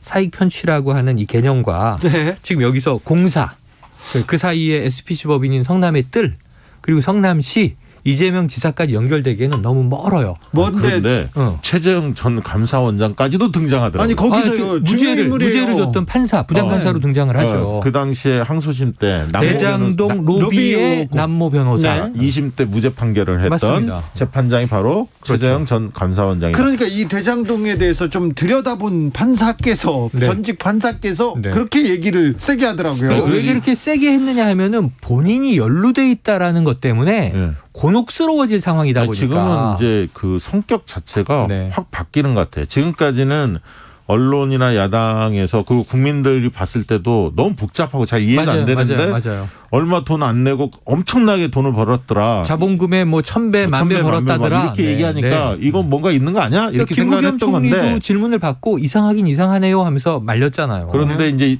계속 등장하는 인물들이 대부분 보수 야당에 몸담고 있거나 네, 가까운 네. 분들이 계속 드러났고 법조인들이 계속 드러났어요. 법조계 계속 인사. 나옵니다. 근데 이경재 최순실 변호 네. 맡았던 분이 네. 오늘 그 얘기를 했죠. 네. 자기 뭐 6년 동안인가 5년 동안 지금 계속 변호를 하고 있다. 화천대유를 네, 하고 있는데 고문하고 있습니다. 고문하고 있는데 이재명과는 관련이 없다. 자기가 아는 선에서는 네, 네, 화천대유하고는 이거 잘못 알려진 게 굉장히 많다. 그러면서 또 SK까지도 등장도 하고요. 맞아요. 지금 굉장히 일파만파 커지고 있고 남모 변호사라고 네. 그 천화동인 통해서 돈을 뭐 어마어마하게 벌었던 사람. 가장 핵심 인물이래요. 그리고 네, 근데 애초에 미국으로 민간 도망갔는데 개발에 미국으로 참여했었던, 갔는데 그분이 네. 또 2008년에 한나라당 네. 청년이 부위원장 부위원장 맡았다. 그렇죠. 이런 사실까지 드러나면서 이거 국민의힘 게이트 아니냐라고 이재명 후보 측에서 주장을 했던 것이 상당히 그럴 수도 있겠다. 라는 생각을 갖게 만듭니다. 저 언론인이 이 중요 인물로 언론인이 한번 등장하지 않습니까? 그렇죠. 저도 좀 압니다. 아 정말요? 김만배. 네, 그분 알죠. 그 경제신문 법조팀장 네, 출신. 그분은 자기 그 언론사에 기자들한테 제보나 이렇게 뭐 제보를 하지 않고 저한테 제보를 해가지고 몇 번 본 적이 있어요. 그리고 관계가 있네요. 네, 본 적은 있는데 네. 제보를 해서 본 적이 있는데 그분이 민주당 쪽 인사하고는 전혀 가깝지 않아요. 네, 그리고 좀 네. 굉장히 보수적인 분이라고 생각을 했었는데 아무튼 네. 지금 계속해서 박시영 대표께서 계속 국민의힘 쪽 인사들이 계속 연루되는 게 보인다 이렇게 얘기합니다. 왜냐하면 곽상도 네? 의원의 아들이 얘기가 나왔죠. 6년 재직을 했고. 재직했죠. 원유철 의원이 고문인가요? 그렇죠. 전 의원이죠. 네. 뭐 고문으로 있었고 또 아까 남모 변호사 남모 과거에 변호사. 한나라당 저기 몸담았고 맞습니다. 이경재 변호사, 김수남 총장도 박근혜 정부 사람입니다. 김수남 전 네. 총장도 김수남 총장도. 관련 네. 없다 그랬는데 네. 관련 있는 게 나오니까 개인 자격으로 고문을 맡은 게 아니라 내가 속해 있던 로펌이 계약을 한 거다 얘기를 했지만 그 말이 그 말이죠. 그게 무슨 의미가 있어요. 아니, 그리고 권순일 대법관도 전 네. 대법관도 원래 추천됐던 게 박근혜 정부 때 양승태 맞아요. 당시 대법원장이 굉장히 추천한 보수적인 케이스가 분이세요. 보수적인 인물이에요. 자, 그런데 네. 어쨌거나 국민의힘 사람들이 계속 나오더라도 나옵니다. 국민의힘에서 정치 공세를 계속 이어갑니다. 이거 네네. 이재명이 네. 책임져라 이렇게 얘기하니까 이재명 후보한테는 좀 악재가 되지 않을까요? 악재가 된 건 분명히 맞고요. 맞아요. 왜냐하면 유능 프레임이 약간 희미해질 수가 있거든요. 프레임이 거의 원래 일 잘한다 어느 정도 이걸로 작동했어요. 가는 건데 5,500억 원을 성남 시민을 위해서 환수를 했음에도 불구하고 어마어마한 성과임에도 불구하고 마치 뭔가 특혜를 준 것처럼 이렇게 이제 프레임이 짜이니까 그렇죠. 당연히 상처를 받은 건데 지금 이제 SK까지 막 등장하지 않습니까? 네네. 최태원 회장의 여동생, 네, 주변 사람들이 행복 나옵니다. 나눔재단 네. 이사장까지 막 등장하면서 이 사안이 화천대유에 대해서 이제 집중될 것 같아요. 그리고 하나은행이 왜 그렇죠. 화천대유와 함께했는지까지도 그렇죠. 이제 밝혀져야 할 것 같은데 그런 것들을 보면 그 성남시와의 어떤 특수관계, 뭐 편익을 봐줬거나 특혜를 줬거나 이런 부분들은 아직까지 드러난 건 없고 추측성인데. 제가 볼 때 어쨌든 그 수사 상황에 놓여져 있기 때문에 밝혀질 거라고 보여지는데 아무튼 좀 빨리 밝혀졌으면 좋겠어요. 저는 수사의 결과로는 이게 웬만큼 클리어하게 나올 것 같아요. 이미 수사를 많이 큰 했었잖아요. 문제는 아니에요. 정리가 될 것 같아요. 그런데. 복잡해요. 일반 시민이 무슨 뭐 택지 개발을 해보거나 부동산 개발 사업을 해보지 않은 일반 시민이 이해하기에는 SPC가 뭐야부터 시작해서 화천대유라는 회사 이름도 어렵고 자산관리회사, 시행사, 시공사, 컨소시엄 주계약사, 그럼 공사 이게 무슨 역할인지 복잡하기 나름이 없고 그리고 또 거기다가 뭐 자본금이 5천만 원인데 500억을 벌었다는 이야기가 뭔지 그 사이에 시행비를 350억 투자를 받아서 넣었다는 얘기는 뭔지 이거 모르는데 그냥 자본금 5천만 원 골라내고 야 500억 벌었어. 자본금 5천만 원짜리 회사가 500억 벌었으니까 1,000배 번 거야. 이렇게 얘기하면 정말 이거는 김부겸 총리도 그렇게 야당 의원이 물어보니까 이상하긴 이상하네요. 이렇게 되는 거란 말이에요. 그러니까 이낙연 캠프도 이상하다고 얘기하는 거고. 근데 이게 정리되면은 풀려요. 그리고 이제 오늘부터 풀리기 시작하고 있어요. 네, 조금씩. 네. 근데 이미 5일 동안 이재명 지사가 특혜를 줬거나 그 민간 업체가 막대한 사익을 취한 것이 모종에 관련이 있는 게 아니냐 하면서 이 음모론을 야당에서 던진 게 이 모든 배당 구조를 설계한 것이 성남도시개발공사고 그 안에 이 지사의 측근인 유모 씨가 있다라고 이야기를 하면서 이게 좀 음모론적으로 흘러가는 안타까움이 있습니다. 그렇죠. 네. 무책임한 저 주장들이에요. 언론에서도 너무 좀 복잡하게 문제를 꼬고 있는 것 같습니다. 자, 그래서 호남 경선은 몇 대 몇? 자, 손해봤다? 전 손해봤고 자. 이재명 지사가 이 토요일, 일요일 누적 합산하면 네. 과반 넘기기 어려울 것 같다. 과반 못 이번에는. 넘습니까? 네네. 이번에는? 그러면은 이낙연 후보가 예. 조금 탄력받지 않겠느냐. 왜냐하면 추격전은 좁혀질 것이다. 네. 하지만 순위가 바뀌는 일은 없을 것 같다. 이게 제 누적으로?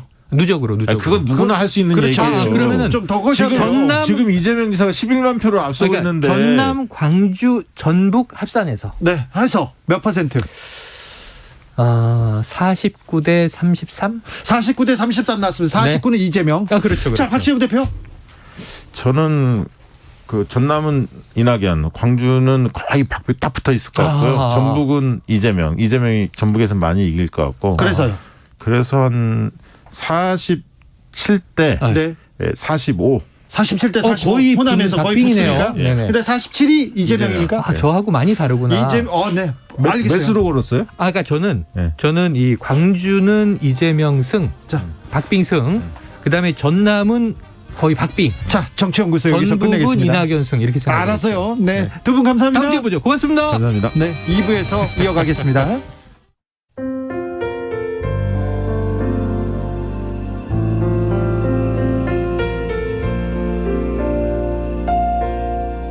KBS 라디오 연중기획 희망충전 대한민국 448번째 이야기. 안녕하세요. 아나운서 이현주입니다. 고등학교 2학년인 광진이의 유일한 가족은 9살 터울의 누나입니다. 12년 전 부모님이 지병으로 돌아가시면서 광진이의 누나는 어린 나이에 가장이 될 수밖에 없었습니다. 학업은 포기한 채 힘들게 돈을 버는 누나를 보면서도 광진이는 미처 그 고마움을 알지 못했습니다. 그저 갑작스레 닥친 먹구름이 한없이 원망스럽기만 했었는데요. 부모님을 떠나보내고 어린 동생을 지켜야 했던 누나의 나이가 된 광진이는 이제야 조금 알 것 같습니다. 갖고 싶은 것과 하고 싶은 게 많았을 누나가 지금의 가족을 지키기 위해 많은 걸 포기하며 살아왔다는 것을요. 광진이는 이제라도 누나에게 희망을 선물하고 싶습니다. 여러분이 따뜻한 응원을 보내주세요.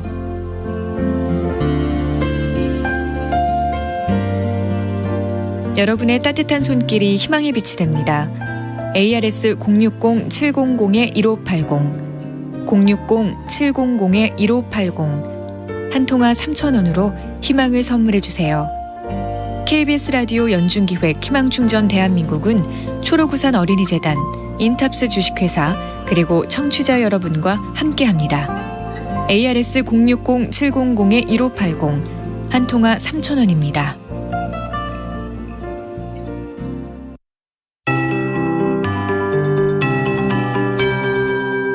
KBS 58분 날씨.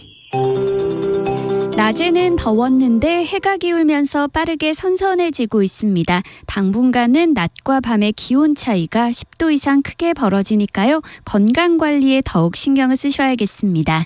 오늘 가을을 느끼기에 좋은 날씨였습니다. 대부분 지역에 높고 파란 하늘이 펼쳐졌는데요. 다만 동해안 지역은 동풍의 영향으로 비가 온 곳이 많았습니다.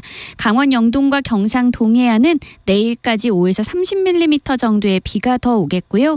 그 밖에 경상남북도와 제주도도 내일 새벽부터 낮 사이에 5mm 미만의 비가 조금 내릴 전망입니다. 그 밖에 전국은 주말과 휴일 동안 구름만 많이 끼면서 날씨가 대체로 좋겠습니다. 하지만 새벽부터 아침 사이에 내륙을 중심으로 안개가 짙게 끼는 곳이 많아 교통안전에 주의하셔야겠고요. 동해안과 제주도 해안에서는 너울성 파도를 조심하셔야겠습니다. 내일 아침 기온은 서울 18도, 대구 17도 등으로 오늘과 엇비슷해서 아침 저녁은 서늘하거나 쌀쌀하게 느껴지는 곳이 많겠습니다. 낮에는 서울과 부산 25도, 광주와 제주 26도 등으로 오늘보다는 조금 떨어질 전망입니다. 현재 서울의 기온은 25.5도, 습도는 53%입니다. KBS 58분 날씨 송소진입니다.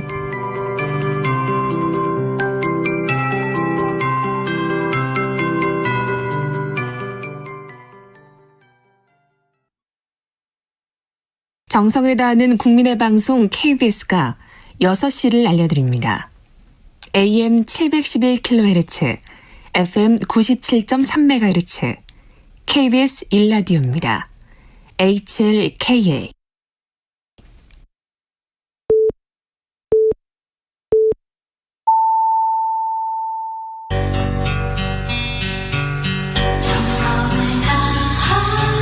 정성을 다하는 국민의 방송 KBS 주진우 라이브. 그냥 그렇다고요.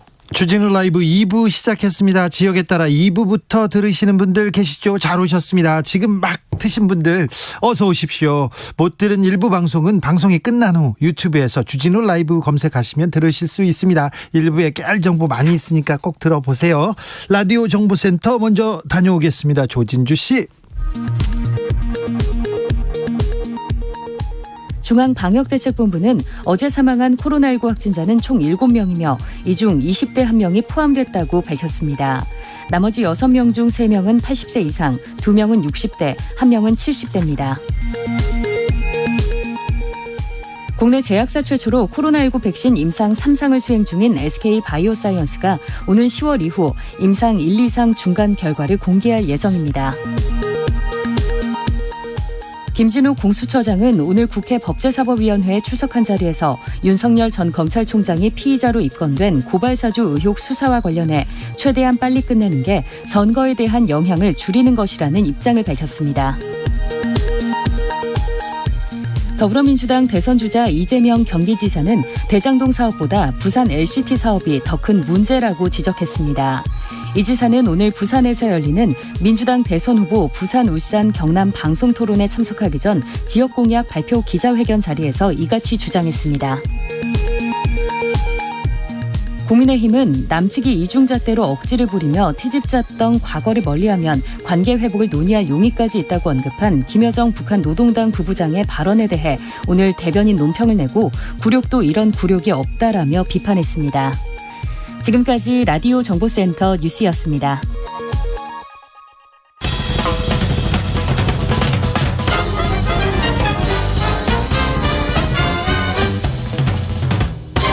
훅 인터뷰. 모두를 위한 모두를 향한 모두의 궁금증 훅 인터뷰. 추석이 지나고 코로나 확진자가 확 늘었습니다. 다음 주에 확진자가 더 늘어날까 걱정인데요. 어떻게 될까요? 4차 유행은 언제쯤 끝이 날까도 궁금하고요. 일상 회복으로 가는 길은 어떻게 준비하는지도 알아보겠습니다. 이재갑 한림대 강남 성심병원 감염내과 교수, 안녕하세요. 네, 안녕하세요. 교수님, 코로나 확진자 수가 역대 최대치가 나왔습니다. 현재 상황 어떻게 보고 계신지요? 네, 일단은 그 추석 연휴 전에 수도권에서의 확진자가 좀 많이 늘었잖아요. 네. 그 영향으로 보이고요. 아직 추석의 상황에서 영향은 아직 시작될 때는 아니어서 일단은 네, 일단은 다음 주는 추석 영향까지 감안한다면 확진자 범위는 계속 늘어날 수도 있겠다라고 예상을 하고 있고요. 다만 이제 오늘 확진자 같은 경우는 연휴 기간에 검사를 못 만났던 분들이 어제 대거 이제 검사하시면서 또 약간 좀 그런 부분들도 관여는 하고 있기는 하거든요. 예. 그래서 이제 그런 부분까지 감안해서 확진자 숫자를 고민을 해야 될 것 같긴 합니다. 추석 여파가 이렇게 좀 포함된다면 확진자가 더 늘어납니까? 뭐 그럴 수도 있지 않을까. 특히 저희가 걱정하는 거는 지난주까지가 이제 수도권 중심으로 전파가 됐는데 수도권에 있는 많은 분들이 이제 고향 방문 때문에 비수도권으로 많이 이동을 하셨잖아요. 네. 그래서 다음 주 다다음 주에 비수도권의 상황이 악화될 수도 있어서 그런 부분이 우려되고 있기는 합니다. 막 4,000명을 넘고 그러진 않겠죠? 일단 뭐 그렇게 배제는 못할 것 같고요. 그러니까 일단 다음 주 상황을 지켜봐야 되긴 하는데 뭐 확진자의 범위는 더 늘어날 수도 있다라고 생각을 하셔야 좀 덜 놀라실 것 같아서 일단은 이제 그렇게 생각은 하고 계셔야 되지 않을까 생각이 듭니다. 사회적 거리두기 체제가 한계에 이르렀다. 의료 체계가 감당이 안 된다. 이렇게 얘기를 하는 분도 많습니다. 의료진들의 희생 한계에 다다른 것 같기도 한데요. 일단 이제 뭐 중환자는 사실 3주 전보다는 좀 많이 줄었습니다. 지금 3주 전에 450명이 피크였지만 350명대로 좀 떨어지기는 했기 때문에 이제 예방접종의 효과 때문에 중증 환자의 발생은 좀 준 건데 다만 확진자 범위가 확 늘어나게 되면 일단 중환자는 절대적으로 이제 숫자가 늘어날 수밖에 없으니까 이제 그런 상황이 다시 맞을까봐 의료진들이 좀 많이 우려를 하고 있기는 한 거고요. 네. 네, 다만 지금 이제 생활치료 아직 재택치료가 일반화되지 않은 상황인데 생활치료센터의 여력이 지금 한 절반 정도 차 있거든요. 한 10,000개 정도 남아 있는데 만약에 하루에 3,4천 명씩 나온다 그러면 2, 3일이면 다 차게 되잖아요. 예. 그래서 일단은 뭐 오늘 뭐 재택치료 강화하겠다 의견이 정부에서 나오긴 했지만 어쨌든 의료 체계를 어떻게 빨리 정비할 건가에 대한 노력들은 좀 서둘러야 되는 건 맞긴 맞습니다. 임승관 안성병원장님께서 얼마 전에 저희 프로에서 코로나 환자 또 이제 아플 때만 병원에서 치료를 받도록 자가 치료를 확대하는 게 필요하다 이렇게 얘기했는데 이 부분은 어떻게 보시는지요? 네, 뭐 저도 전적으로 동의를 하고요. 그러니까 예방접종자들의 접종 완료자들이 늘어나기 때문에 그러니까 돌파 감염되신 분들 같은 경우는 중증 위험률이 상당히 떨어지거든요. 예. 85% 정도 중증 예방 효과가 있다 보니까 그런 분들은 돌파 감염돼도 재택 치료에 큰 문제가 없을 거로 예상을 하고 있고요. 예.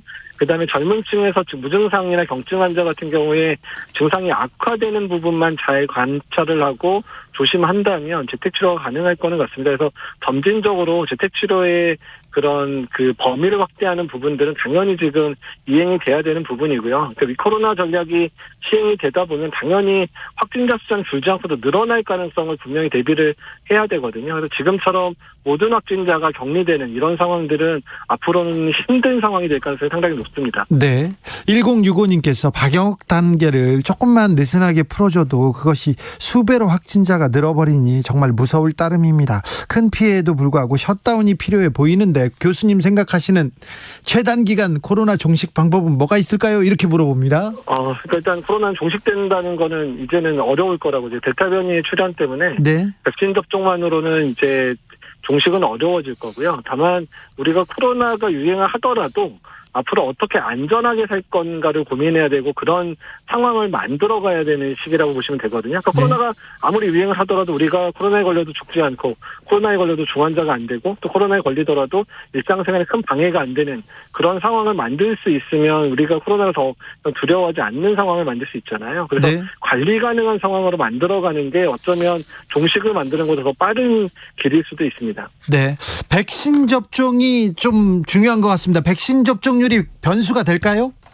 네, 일단 백신 접종이 올라가면 일단 저희가 제일 이제 중요하게 생각하는 건 위중증 환자가 이제 아주 대폭 감소될 거거든요. 그러면 의료 체계가 버틸 수 있는 여력이 훨씬 커지게 됩니다. 그러면 확진자가 조금 더 늘더라도 의료 체계는 버틸 수 있는 상황이 되다 보니까 그러면 우리가 이제 그런 거리두기나 이런 부분들을 조금씩 이제 완화할 수 있는 여력이 생길 수 있다고 보시면 되거든요. 그래서 의료 체계가 준비를 잘 할 수 있도록 백신 접종률을 최대한 올리고 그리고 이제 거리두기는 일단은 이제 비용 대비 효과가 높은 거는 남겨놓되 비용만 많이 들고 경제적으로 어려움을 만드는 그런 거리두기는 점진적으로 이제 완화하는 상황으로 만들어가는 게 이제 백신 접종과도 연관이 돼 있다고 생각하시면 됩니다. 네. 백신 접종은 지금 계획대로 잘 되고 있습니까? 백신 수급도 문제가 없고요? 네, 일단 이 백신 수급은 일단은 뭐 화이자나 모더나나 공급을 잘 해주고 있는 상황이고 또 일부 백신 수합으로 인해서 좀 국내에도 백신이 공급 추가로 들어온 물량도 있기 때문에 일단은 예정보다 접종 완료자 70% 도달하는 거는 한 2주 정도는 당길 수 있을 정도로 공급은 잘 들어오고 있습니다. 네. 방역 해제는 언제쯤 가능할까? 위드 코로나로 가야 되는데 이렇게 생각하시는 분들도 많은데요. 네. 확진자가 줄지 않는데 방역 해제하는 나라가 늘고 있지 않습니까? 네. 싱가포르 같은 경우는 방역 해제하자마자 확진자가 많이 늘었고 여기 외국 사례는 어떻게 보고 계십니까? 일단 이제 방역의 완화가 위코로나하고 같다라고 생각하시면 안 될 거는 같습니다. 그래요? 예, 그러니까 일단은 이제 앞으로의 전략은 그러니까 의료 체계가 감당 가능한 수준이라면 조금씩 이제 거리두기를 완화할 수 있는 건 맞긴 맞는데 네. 그게 방역의 완화만이 이 위코로나의 주된 전략이다. 이렇게 생각하시면 안 되고요. 어떻든 우리가 감당 가능한 수준 안에서 균형점을 맞춰야 되거든요. 네. 그러니까 우리 의료체계가 감당 못하는 상황은 당연히 확실하게 조여야 되는 상황이 올 수도 있고요. 의료체계가 감당한 한 수준 정도의 입원 환자, 중증 환자가 발생한다면 조금씩 이제 완화할 수 있는 측면들도 생기는 부분이니까 그래서 이게 위코로나가 단순히 방역의 완화의 개념보다는 안전하게 살 수 있는 길을 터득하는 거라고 생각하시는 게 더 맞다고 생각이 듭니다. 3313님 질문입니다. 마스크는 벗을 수 있을까요? 물어봅니다. 일단 코로나가 끝날 때까지 마스크 벗는 거는 힘들 거라고 아예 그냥 생각을 하고 계신 게 오히려 실망이 덜 할 것 같거든요. 내년에도 써야 되네요, 그럼. 일단은 많이 안정이 된다면 이제 조금씩 이제 그러니까 실내에서부터 점진적으로 이제 마스크를 벗는 거는 시작이 될 수는 있는데요. 근데 실내에서 특히 밀폐된 실내에서의 마스크 벗는 거는 앞으로 몇 년이 더 가야 될 수도 있기 때문에 어쨌든 마스크는 이 코로나의 가장 마지막이라고 생각하시면 좋을 것 같습니다. 아무튼 몇 년 동안은 쓴다고 생각해야 됩니까? 몇 년이라고 생각해야 1년 있다 벗으면 더 기뻐하실 거 아니에요? 네. 닷새 갈매기님께서 100세 시대에 장수 코로나와 친하게 지내요. 우리 그래야 돼요. 이렇게 얘기합니다. 위드 코로나로 가야 된다 계속 얘기하는데 그 기대하고 기다리는 분들 많습니다. 우리가 그 기로에서 고민해야 할 지점은 뭔가요?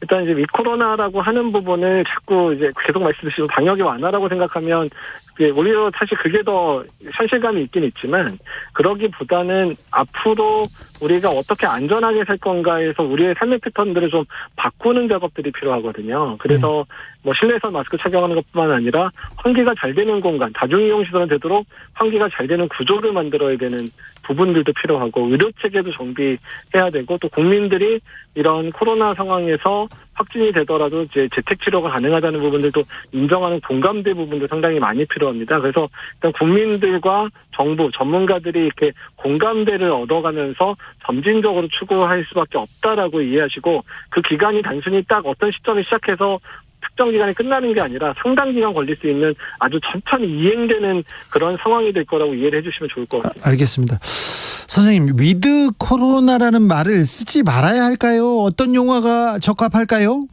그러니까 사실 저는 단계적 일상 회복이라는 단어도 별로 좋아하지 않는데요. 네. 왜 그러냐면 코로나의 유행 상황에서 예전으로 돌아가는 일상 자체가 예전으로 돌아가는 상황들을 기대하기 상당히 어렵습니다.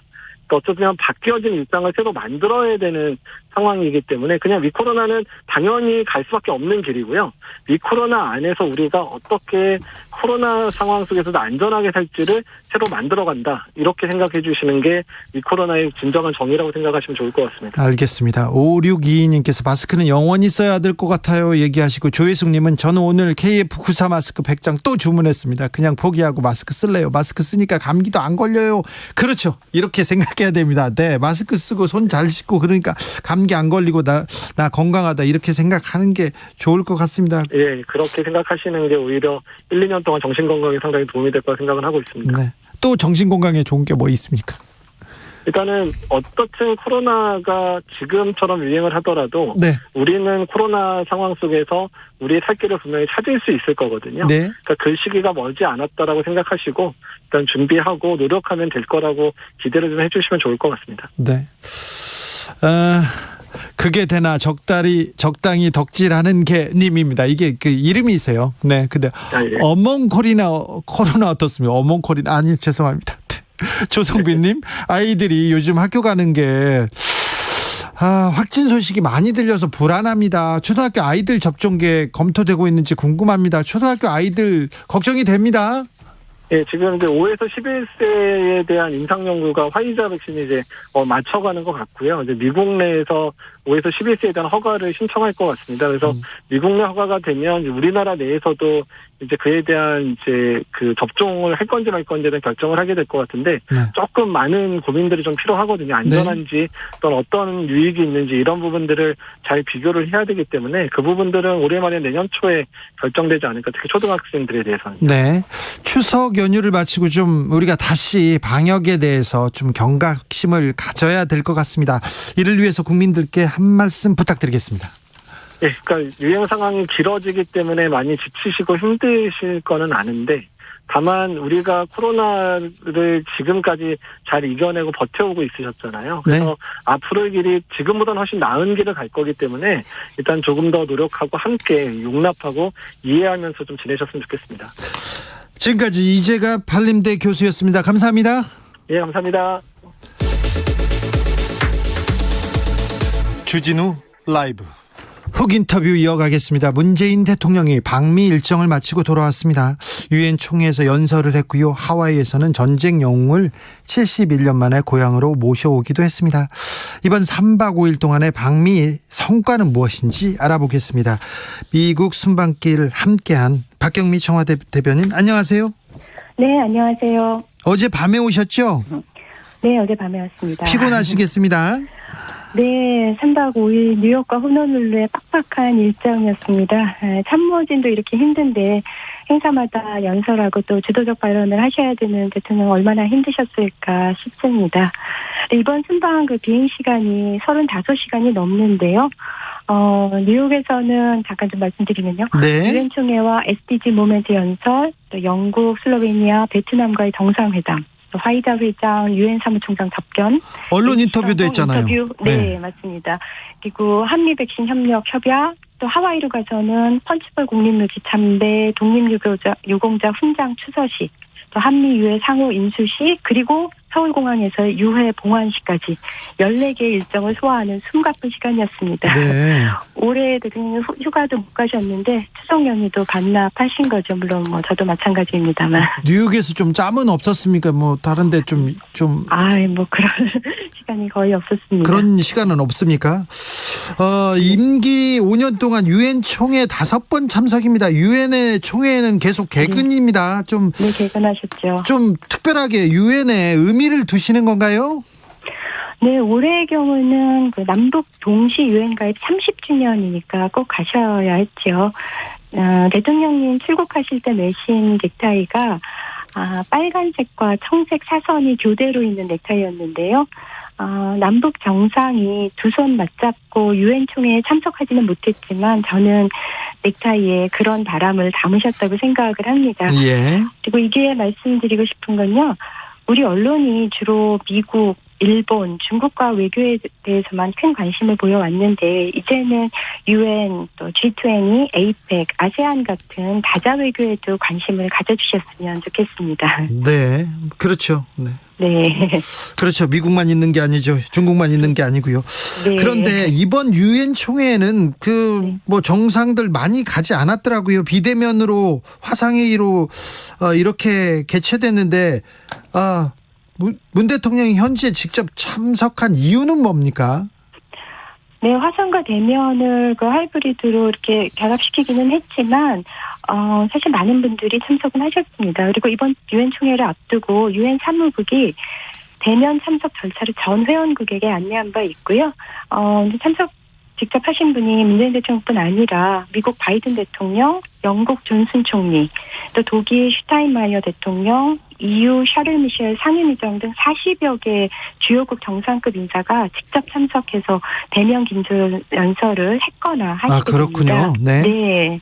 그래서 이렇게 유엔 총회가 전 세계 정상급 인사들이 한 자리에 모이는 어떤 외교의 장이기 때문에 가능하면 대면 참석해서 국익을 높이고 신뢰를 챙기는 기회로 적극 활용하는 게 현명하겠죠. 예. 3327님께서는 텅텅 빈 객석에서 연설하시느라 고생하셨습니다. 창피해 죽는 줄 이분은 좀 그렇게 생각하시나 봐요. 문재인 대통령이 이번 유엔 연설 그리고 이 방미 성과는 무엇이라고 보십니까?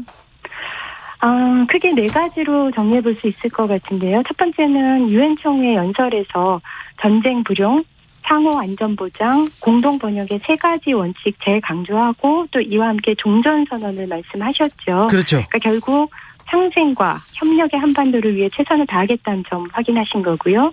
두 번째는 미래 세대를 대표하는 BTS와 유엔에 함께하면서 지속가능 발전 목표에 대한 미래 세대의 관심을 선도하고 또 코로나19로부터 포용적인 회복, 또 기후변화 대응과 같은 글로벌 현안에 대해서 국제사회의 연대와 협력을 모색했다는 점.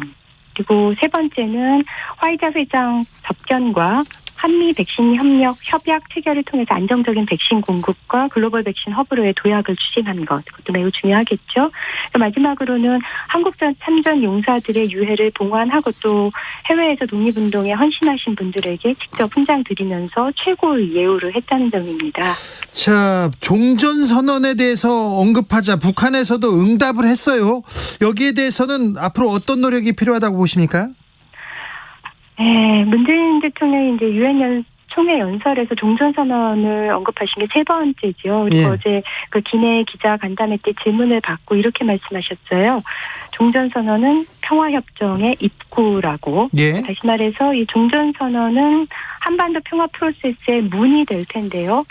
문이나 입구를 통하지 않고 어떻게 그 길로 들어서겠습니까? 이 종전선언은 뭐 잘 아시다시피 2007년 14 남북 공동선언에서 이미 3자 또는 4자에 의한 종전선언을 추진한다고 되어 있고 2018년 4.27 판문점 선언에도 담겨 있습니다.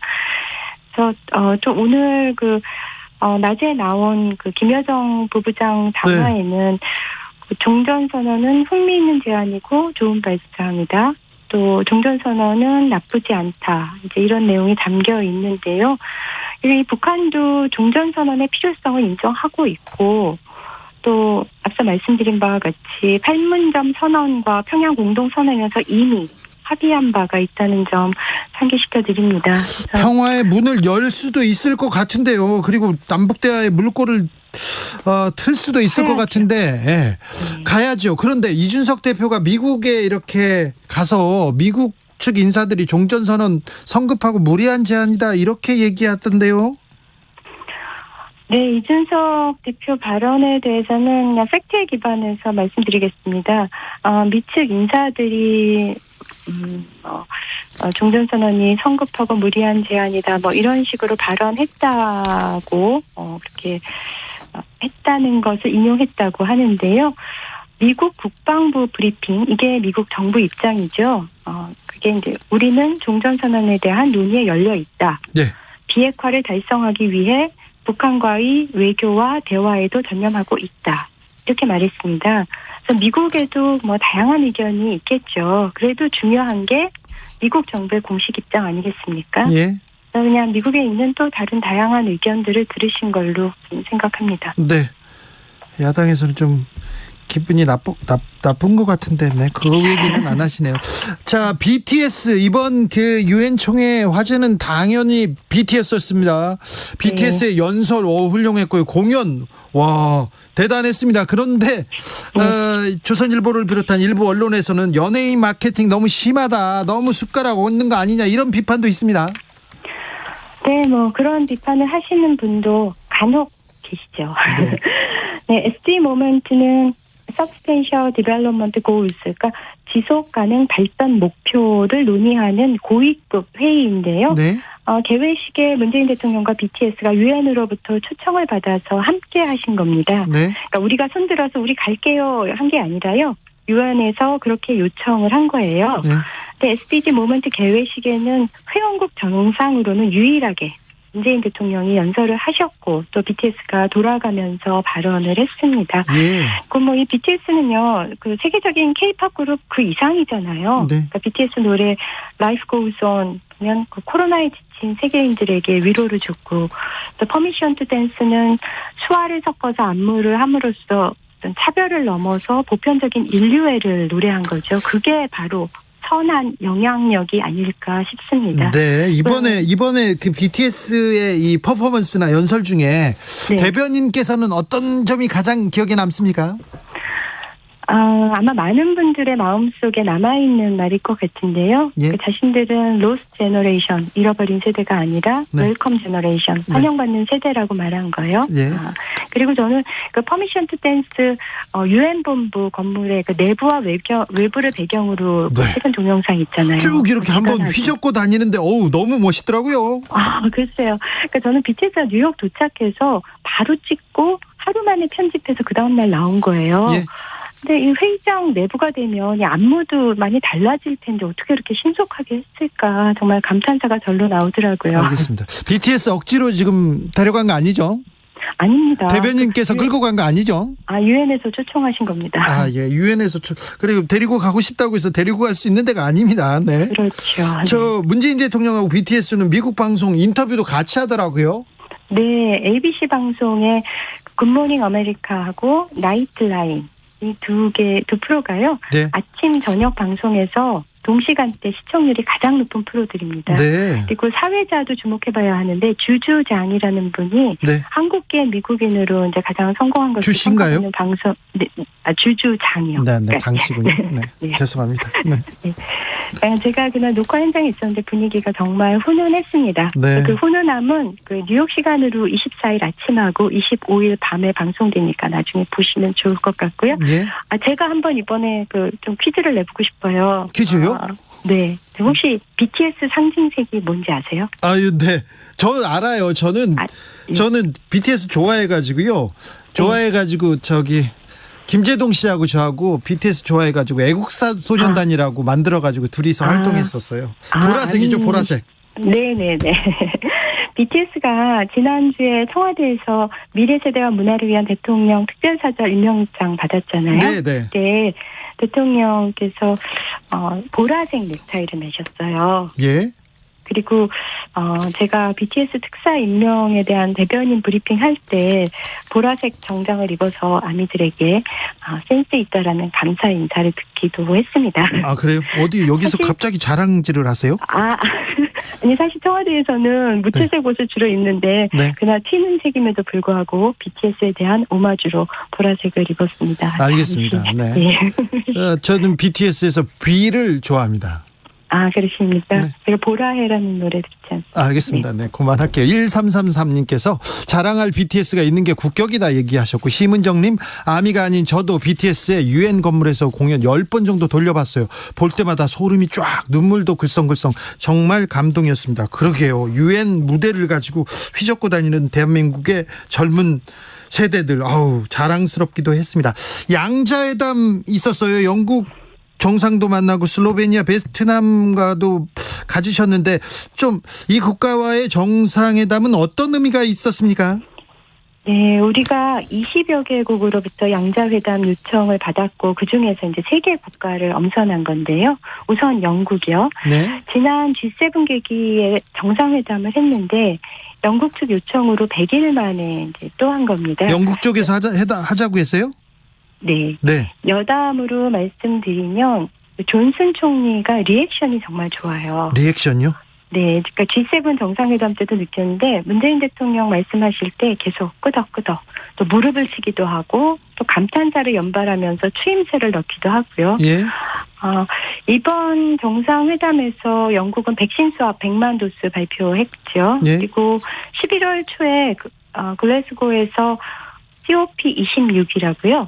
UN 기후대응 정상회의, 아주 중요한 회의가 열리는데 우리도 참석해서 온실가스 감축 목표 NDC를 발표하게 돼요. 영국은 COP26의 의장국이고 또 UN 안보리 상임이사국이기도 하고 우리에게 매우 중요한 국가죠. 또 슬로베니아는 올 하반기 EU 의장국이고요. 내년이 우리랑 수교 30주년으로 주한 슬로베니아 대사관이 만들어질 예정이고요. 아직 대사관이 없군요. 네. 그리고 베트남은 신남방 국가의 핵심국이죠. 네. 거기 그 베트남에 있는 한국 기업이 9천여 개, 또 교민들이 15만이 넘거든요. 네. 그래서 이번에 백신 100만 도스 이상 지원하는 것도 정상회담에서 밝혔고요. 베트남 주석은 한국을 배우고 싶다고 명시적으로 이렇게 발언을 하기도 합니다. 예. 하와이에서 국군 유해 봉환식이 있었는데 참 네. 근데 궁금해하시는 분들이 왜 한국군 전사자 유해를 미국에서 모셔오는 거야 이렇게 얘기하시는 분들이 있습니다. 네, 그러니까 하와이에서 이번에 68분의 유해를 모셔왔는데 네. 이게 이제 어떻게 된 거냐면은 북한에서 미군 유해를 송환할 때 네. 같이 미국에 가시게 된 거였어요. 그렇군요. 네. 네, 감식 결과 한국인으로 밝혀져서 다시 이제 봉환을 한 건데요. 2007년에 발족한 국방부의 유해 발굴 감식단이 있어요. 네. 거기서 한국 전사자 유전자 정보를 축적해 왔고요. 네. 그리고 이제 미국에서 확인된 유해의 유전자 정보가 있겠죠. 네. 이 두 가지를 대조해서 이제 신원을 밝혀낸 거고, 그렇게 확인된 두 분의 유해는 1호기에 모시고 왔다. 알겠습니다. 대변인님 이번에 순방 같이 하시면서 기억에 남는 순간 있습니까? 행사 한순간이 다 소중하지만 저는 뉴욕과 호놀룰루 현지 교민들께서 보내주신 열렬한 응원이 기억에 남습니다. 뉴욕 숙소 앞에 파란색 풍선 들고 또 아이들은 한복 입고 많은 교민들이 응원을 나와주셨는데요. 제 방에서 그분들이 보였어요. 네. 하루 종일 기다리시더라고요. 그분들 동원하신 거 아닙니까? 아닙니다. 네, 자발적으로 이렇게 많이 모여주셨고요. 하와이에서도 호텔 앞에 또 펀치볼 국립묘지, 하와이 대학교 가시는 곳마다 많은 분 오셨고요. 네. 그중에는 한국 교민도 계시지만 태극기를 들고 있는 베트남 또 하와이 현지인들도 많았습니다. 그리고 또 하나 저한테 감동적이었던 거는요. 공군 전투기가 돌아올 때 어모 비행을 한 건데요. 그러니까 우리 방공식별구역 카디스라고 하죠. 거기에 들어오니까 기내가 이제 갑자기 불이 꺼지고 하늘에 전투기 4대가 짠 나타나서 방송을 하는데요. 네. 선배님들 이제 잘 모시겠다. 이렇게 든든한 목소리 들으면서 이게 바로 국가구나 하는 생각에 울컥했습니다. 알겠습니다. 하이든님께서 1호기에서 라면 드셨는지 물어봐 주세요. 이렇게 물어봅니다. 라면은 안 먹었습니다. 이번에. 그래? 이번엔 안 먹었어요?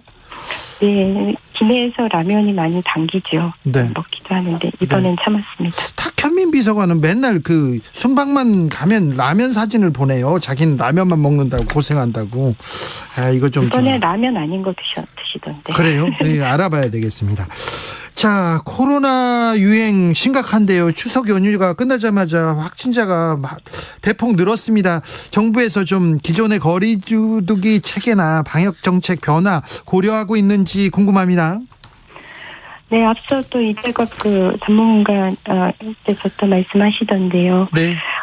방역 당국에서 10월 말부터 11월 초 사이에 단계적 일상 회복을 위한 검토가 가능하다고 그렇게 언급을 했었죠. 예. 그러니까 10월 말이면 이제 전 국민 70%, 성인의 80%, 그리고 고령층의 90%가 백신 접종이 완료되는 시기이고, 어제 기자 간담회에서 문 대통령도 단계적 일상 회복의 시기를 그렇게 말씀하셨습니다. 네.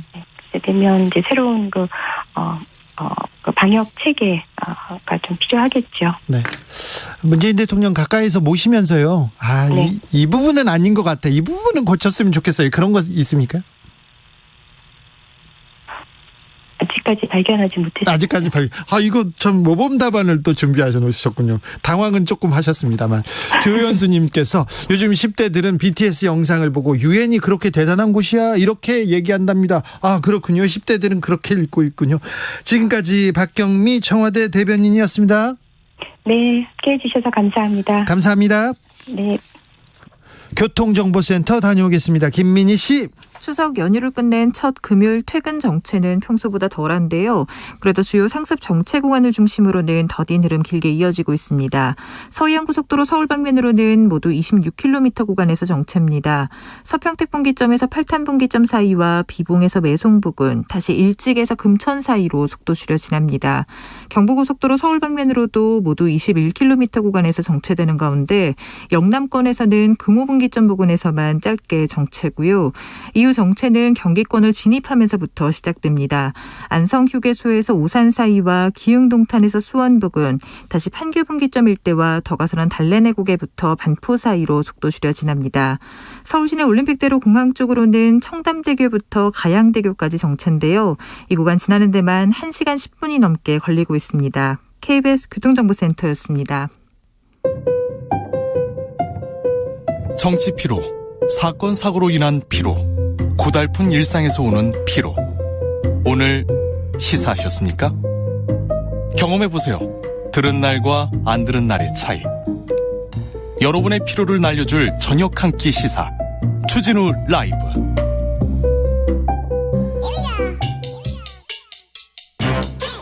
뉴스를 향한 진지한 고민, 기자들의 수다. 라이브 기자실을 찾은 오늘은 기자는 탐구하는 기자입니다. 미디어오늘 정철은 기자, 어서 오세요. 안녕하세요. 오늘은 어떤 이야기 준비하셨어요? 요즘 화천대유 많이들 들으실 텐데요. 네. 그 언론계에서는 네. 이 머니투데이 전 부국장 출신인 김아무개 기자에 대한 네. 관심이 굉장히 높습니다. 그렇죠.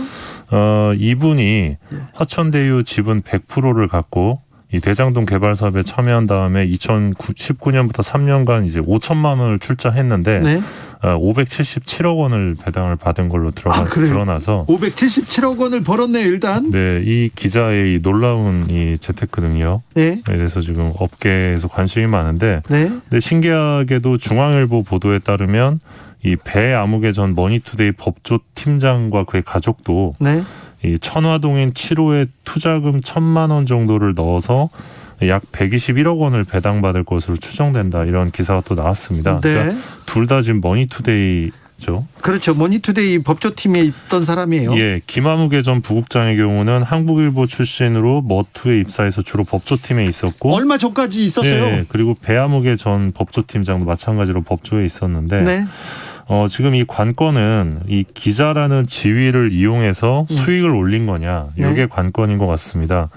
일단 저희가 좀 취재를 해본 결과 머투 그룹 내에서도 이게 좀 되게 의아한 사건이다. 어떻게 그 적은 돈으로 그런 돈을 벌 수 있었는지가 좀 신기하다. 잘못된 게 있다면 바로 잡혀야 된다. 이런 여론이 좀 있는 상황이고요. 네. 머투 쪽에서는 이 회사는 이 직원의 개인 지부 소유나 투자 활동에 대해 알 수 없고 알려고 할 수도 없다면서 이 사건이 회사와 무관한 사안이다, 이렇게 밝혔습니다. 그런데 네. 지금 이 두 사람 모두 논란이 불거지니까 다 사표를 쓰고 나간 상황이거든요. 예. 근데 또 주목할 부분은 이 김아무개 부국장이 최근 주간경향과 인터뷰에서 다 회사의 허락을 받고 했다. 이 직장에는 우리가 당선, 그러니까 우선 협상 대상자로 선정된 다음에 말을 했다. 그리고 대주주인 거, 내가 대주주인 건 맞지만 경영은 하지 않았다. 그리고 내가 범죄를 저지른 게 있다면 팩트를 가져와라. 이런 주장을 했다고 합니다. 네. 그리고 이제 결국 또 쟁점은 이 부국장이 또 이재명 지사를 인터뷰한 적이 있어서 그게 또 쟁점이 됐는데, 그걸 뭐 언론에서는 강조했죠. 예, 이를 두고 이제 캠프 쪽에서는 성남시장 재임 중에 약 1,000여 건의 인터뷰를 했는데 네. 이 사람은 1,000명 중에 1명에 불과하다. 인터뷰 한 번 했다고 연관성이 있을 리 없다. 이렇게 반박하고 있는 상황입니다. 네. 아무튼 그 김 전 기자의 주변 사람들, 그리고 지인, 그리고 검찰 출입, 그리고 법조 출입을 하면서 그 사람들을 가지고 회사를 꾸미고 회사에서 이 사업을 운영했어요. 이분은 기사를 쓰지 않고 계속해서 사업을 했어요. 그런데 회사에서 머니투데이에서는 아무 말도 안 하더라고요. 저는 이분을 좀 아는데 예.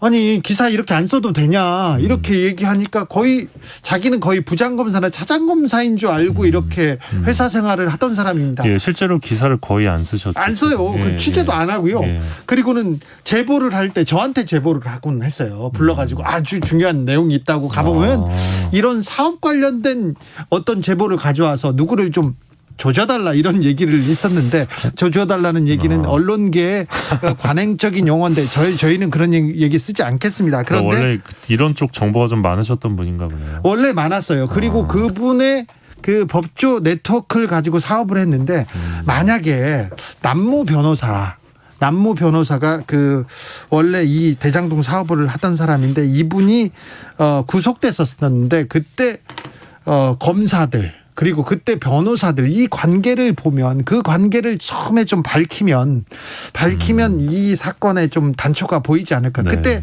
2심 판사가 최재형 후보입니다. 네, 그렇죠. 그러니까 이 부분에 대해서 조금 네. 고민해야 될 텐데 이 기자는 어떻게 시행 사업을 했고 이렇게 돈을 벌었을까 이 부분에 대한 좀 본질적인 취재가 필요한데 기자들이 지금 본질적인 취재는 안 하고 다른 것만 하고 있어요. 예, 그리고 몇몇 기자들은 상당히 또 부러워하고 있는 것으로. 계속 네. 이제 이 부분에 대해서 저도 좀 취재가 돼 있는데 네. 좀 더 저희가 자세히 좀 들어가 보겠습니다. 네. 다음은 어떤 이야기 만나볼까요? 예, 대통령께서 최근에 미국에 다녀오셨는데요. 네. 이 넷플릭스의 오리지널 콘텐츠 오징어 게임이 미국 넷플릭스에서 탑10 콘텐츠 1위를 3일 연속 기록했다고 합니다. 미국에서 1위를 한 콘텐츠는 뭐 한국 콘텐츠는 처음이라면서요? 네, 그렇습니다. 종전 기록은 지난해 이 그 스위트홈이라고 이 좀비 일종의 좀비물인데 네. 요게 3위였는데 이번에 1위를 처음으로 기록한 겁니다. 네. 이걸 두고 국내 언론에서 지금 K-드라마의 쾌거다 뭐 이렇게 대대적으로 홍보를 하고 있는데 그러네요. 그런데 실제로는 지금 넷플릭스의 배만 불려주고 있는 상황이다. 이런 지적도 가능해 보입니다. 어떻게 해요? 일단 넷플릭스 같은 경우 지금 국내 진출한 지 5년 정도가 됐는데 유료 가입자 330만 명이고요. 우리나라에서. 네. 월간 순 이용자가 지금 800만을 넘기고 있는 국내 최대 OTT입니다. 네. 구독형 VOD라고 생각하시면 되는데 지금 이 넷플릭스는 심의가 없습니다. 우리나라 이 지상파 같은 경우는 심의가 되게 강한데 그래가지고 심의가 없으니까 뭐 대표적인 게 킹덤인데 막 이제 목이 잘리고 네. 그냥 막 피 튀기고 그것도 가능하죠. 그리고 굉장히 선정적인 장면도 막 툭툭 나옵니다. 근데 지금 지상파 심의 구조에서는 절대 뭐 킹덤이나 오징어 게임 같은 게 나오기 어려운데 이런 상황에서 이제 광고도 없고 PPL도 없고 이런 부분이 좀 매력적으로 지금 소비자에게 다가오는 것 같습니다. 그런데 네. 이 넷플릭스가 국내 제작사에게 제작비를 지원해주면서 그 대가로 저작권을 전부 가져갑니다. 전부 가져가죠. 그래서 드라마가 흥행이 되더라도 추가 수익 배분이 어려운데요. 제작자 입장에서는 제작비 총액의 15% 내외에 해당하는 이윤 외에 추가 수익, 인센티브가 없다고 합니다. 그러니까 오징어 게임이 미국에서 대박이 나도 넷플릭스가 다 수익을 가져가는 겁니다. 그렇군요. 예, 오징어 게임에는 큰 영향이 없는 건데. 네. 그래서 점점 국내 드라마가 이 넷플릭스의 하청 업체로 전락하는 것 아니냐 이런 우려가 좀 있습니다. 다 넷플릭스로 가려고 하죠. 예, 요새는. 지금 뭐 그 킹덤 되게 유명한 또 좀비물이죠. 킹덤, 더킹, 미스터 션샤인 그리고 손예진 씨가 나왔던 사랑의 불시착 모두 이제 넷플릭스 돈이 들어가는 작품인데 왜 손예진 씨만 여기서 언급합니까? 다른 배우는 언급하지 않고. 예리하시네요. 네. 정철훈 기자의 사심이 너무 들어갔습니다. 네. 네, 아무튼 이 해외에서는 이런 드라마들이 다 넷플릭스 오리지널로 가거든요. 네. 돈을 굉장히 많이 버는데 네. 넷플릭스가 올해에도 5,500억을 한국 콘텐츠 제작에 투자하겠다고 했는데 네. 지금 넷플릭스가 뭐 국내 시사물 같은 건 별로 안 좋아해요. 그렇죠. 그래서 이제 드라마 PD들 얘기를 들어보면 이제 막 되게 무거운 주제들 있잖아요. 사회적 이슈를 다루는 드라마는 이제 킬이 된다는 거죠. 선호하지 않고 로맨틱 코미디물을 가져와라. 뭐 장르물을 가져와라 이런다는 거죠. 저도 몇 번 만났는데 시사나 정치물은 말고 드라마로 가시면 안 되겠습니까? 그렇게 얘기하더라고요. 예, 그래서 이런 부분들이 어떻게 보면 좀 국내 그 문화 산업에도 영향을 줄 수 있다. 그런 우려가 좀 있습니다. 알겠습니다. 오징어 게임이 선풍적인 인기를 얻고 있고 굉장히 흥행에 성공했다고 하는데 그 이익은 다 넷플릭스가 가져가고 네, 하는군요. 해외 자본이 다 먹고 있습니다. 알겠습니다. 다음으로 어떤 이야기 만나볼까요? 예, 국회에서 여야가 언론중재법 개정안 논의를 위한 8인 협의체 막바지 협의 중인데요. 그렇습니다. 오늘과 26일 두 번의 회의만 남았습니다. 네. 민주당은 허위조작 보도의 정의 조항을 아예 삭제하고 고의중과실 추정 규정도 삭제하는 대안을 제안을 한 상태고요. 네. 반면 국민의힘은 이 손해액의 최대 5배를 청구할 수 있는 이 언론중재법 개정안의 핵심이죠. 징벌적 손해배상제를 삭제하고 열람 차단 청구권 조항도 삭제하자는 대안을 내놓은 상태입니다. 지금 징벌적 손해배상제를 삭제하면은 어떤 법안을 만들겠다는 겁니까? 그러니까 사실상 민주당의 법안을 받아들일 수 없다는 의미로 해석을 할 수 있을 것 같습니다. 문재인 대통령도 언론중재법에 대해서 얘기했어요? 예, 오늘 미국 순방 마치고 돌아오는 비행기 안에서 이 언론이라든지 시민단체라든지 국제사회에서 이런저런 문제 제기가 있는데 그런 점들이 충분히 검토될 필요가 있다. 이렇게 좀 언론적인 입장을 좀 밝혔습니다. 중재법과 관련돼서 지금 굉장히 그 내용을 겪고 좀 토론하고 조금 시간을 갖는 동안 언론 단체에서도 그런지 어디에서 그랬는지 몰라도 국제사회에서 문제를 만들어내서 주의 환경을 만들어낸 거는 같습니다. 그래서 국제사회에서도 좀 여론이 좋지 않아요?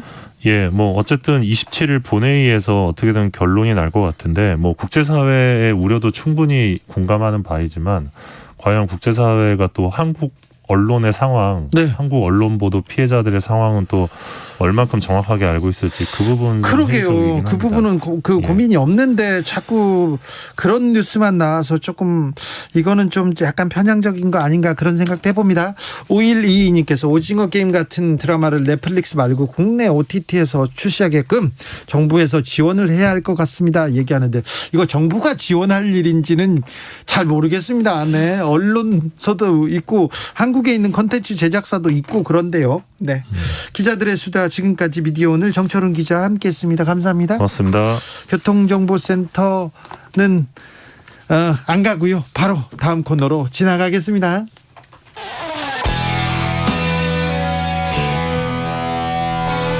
스치기만 해도 똑똑해진다. 드라이브 스루 시사 주진우 라이브.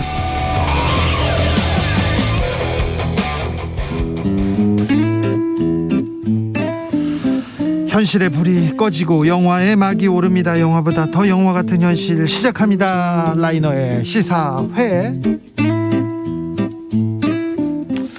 영화 전문 유튜버 라이너 어서 오세요. 네, 안녕하세요. 오늘은 어떤 이야기 가볼까요? 네, 날이 갈수록 이제 정치권 뉴스가 활발해지는 걸 보면은 네. 본격적인 대선 시즌이 왔습니다. 네, 근데 참 그 이면에 많은 사건들이 있는데 네. 그 중에서도 항상 중요한 선거에는 후보의 가족 문제가 늘 나오는 것 같습니다. 그렇죠. 예를 들어서 보통 자녀들 문제가 제일 많은 것 같고요. 네, 자녀 군대, 네, 아들 군대, 예. 그런 것들이 되게 많아서 네. 이런 어떤 가족들이 저지르는 문제 때문에 어떤 정치인이나 후보가 곤혹을 치르는 일이 많은 것 같습니다. 아, 그래요? 네, 근데 이런 시기에 그런 비슷한 얘기를 다룬 제법 어울린다고 생각하는 작품이 있는데요. 그게 바로 이수진 감독의 우상이라는 영화입니다. 그래요? 이수진 감독의 우상이라 조금 생소합니다. 예, 사실 당시에는 좀 화제가 되긴 했었는데 관객을 모으질 못했어요. 그래요? 돈을 많이 썼는데 관객이 한 18만 명 정도 들었기 때문에 알려지진 않은 작품입니다. 네. 이 영화는 되게 새로운 선택을 한 영화이기도 하면서 되게 진지한 영화라서 2시간 24분이나 되는 시간인데 길어요. 네, 웃을 틈이 거의 없을 정도로 되게 네. 진지한 이야기를 담고 있습니다. 새로운 선택이라 지금 그 라이너의 말에 좀 관심이 갑니다. 네, 어떤 다양한 상징, 메타포 이런 것들이 있고요. 네. 좀 어려운 영화, 좀 난해한 영화이기도 합니다. 네. 배우들은 이제 한석규 씨, 그리고 설경구, 천우희 이렇게 스타 배우들이 등장하고 연기 있는데요. 잘하는 사람들 모였네요. 네, 그랬는데도 좀 결과가 안 좋았던 그런 작품이었습니다. 자, 영화 속으로 가볼까요? 네, 영화는 굉장히 이 제목이 우상이잖아요. 예. 굉장히 강력한 이미지로 시작을 해요. 네. 바로 광화문에 있는 이순신 동상이 목이 잘린 모습으로 시작합니다. 그래요? 어떤 사람이 이제 테러를 한 거죠. 예. 그러면서 이제 이야기가 시작이 되는데 주인공이 등장해요. 주인공은 이제 한석규 씨, 구명회라는 이름입니다. 네. 이 사람이 정치인인데요. 네.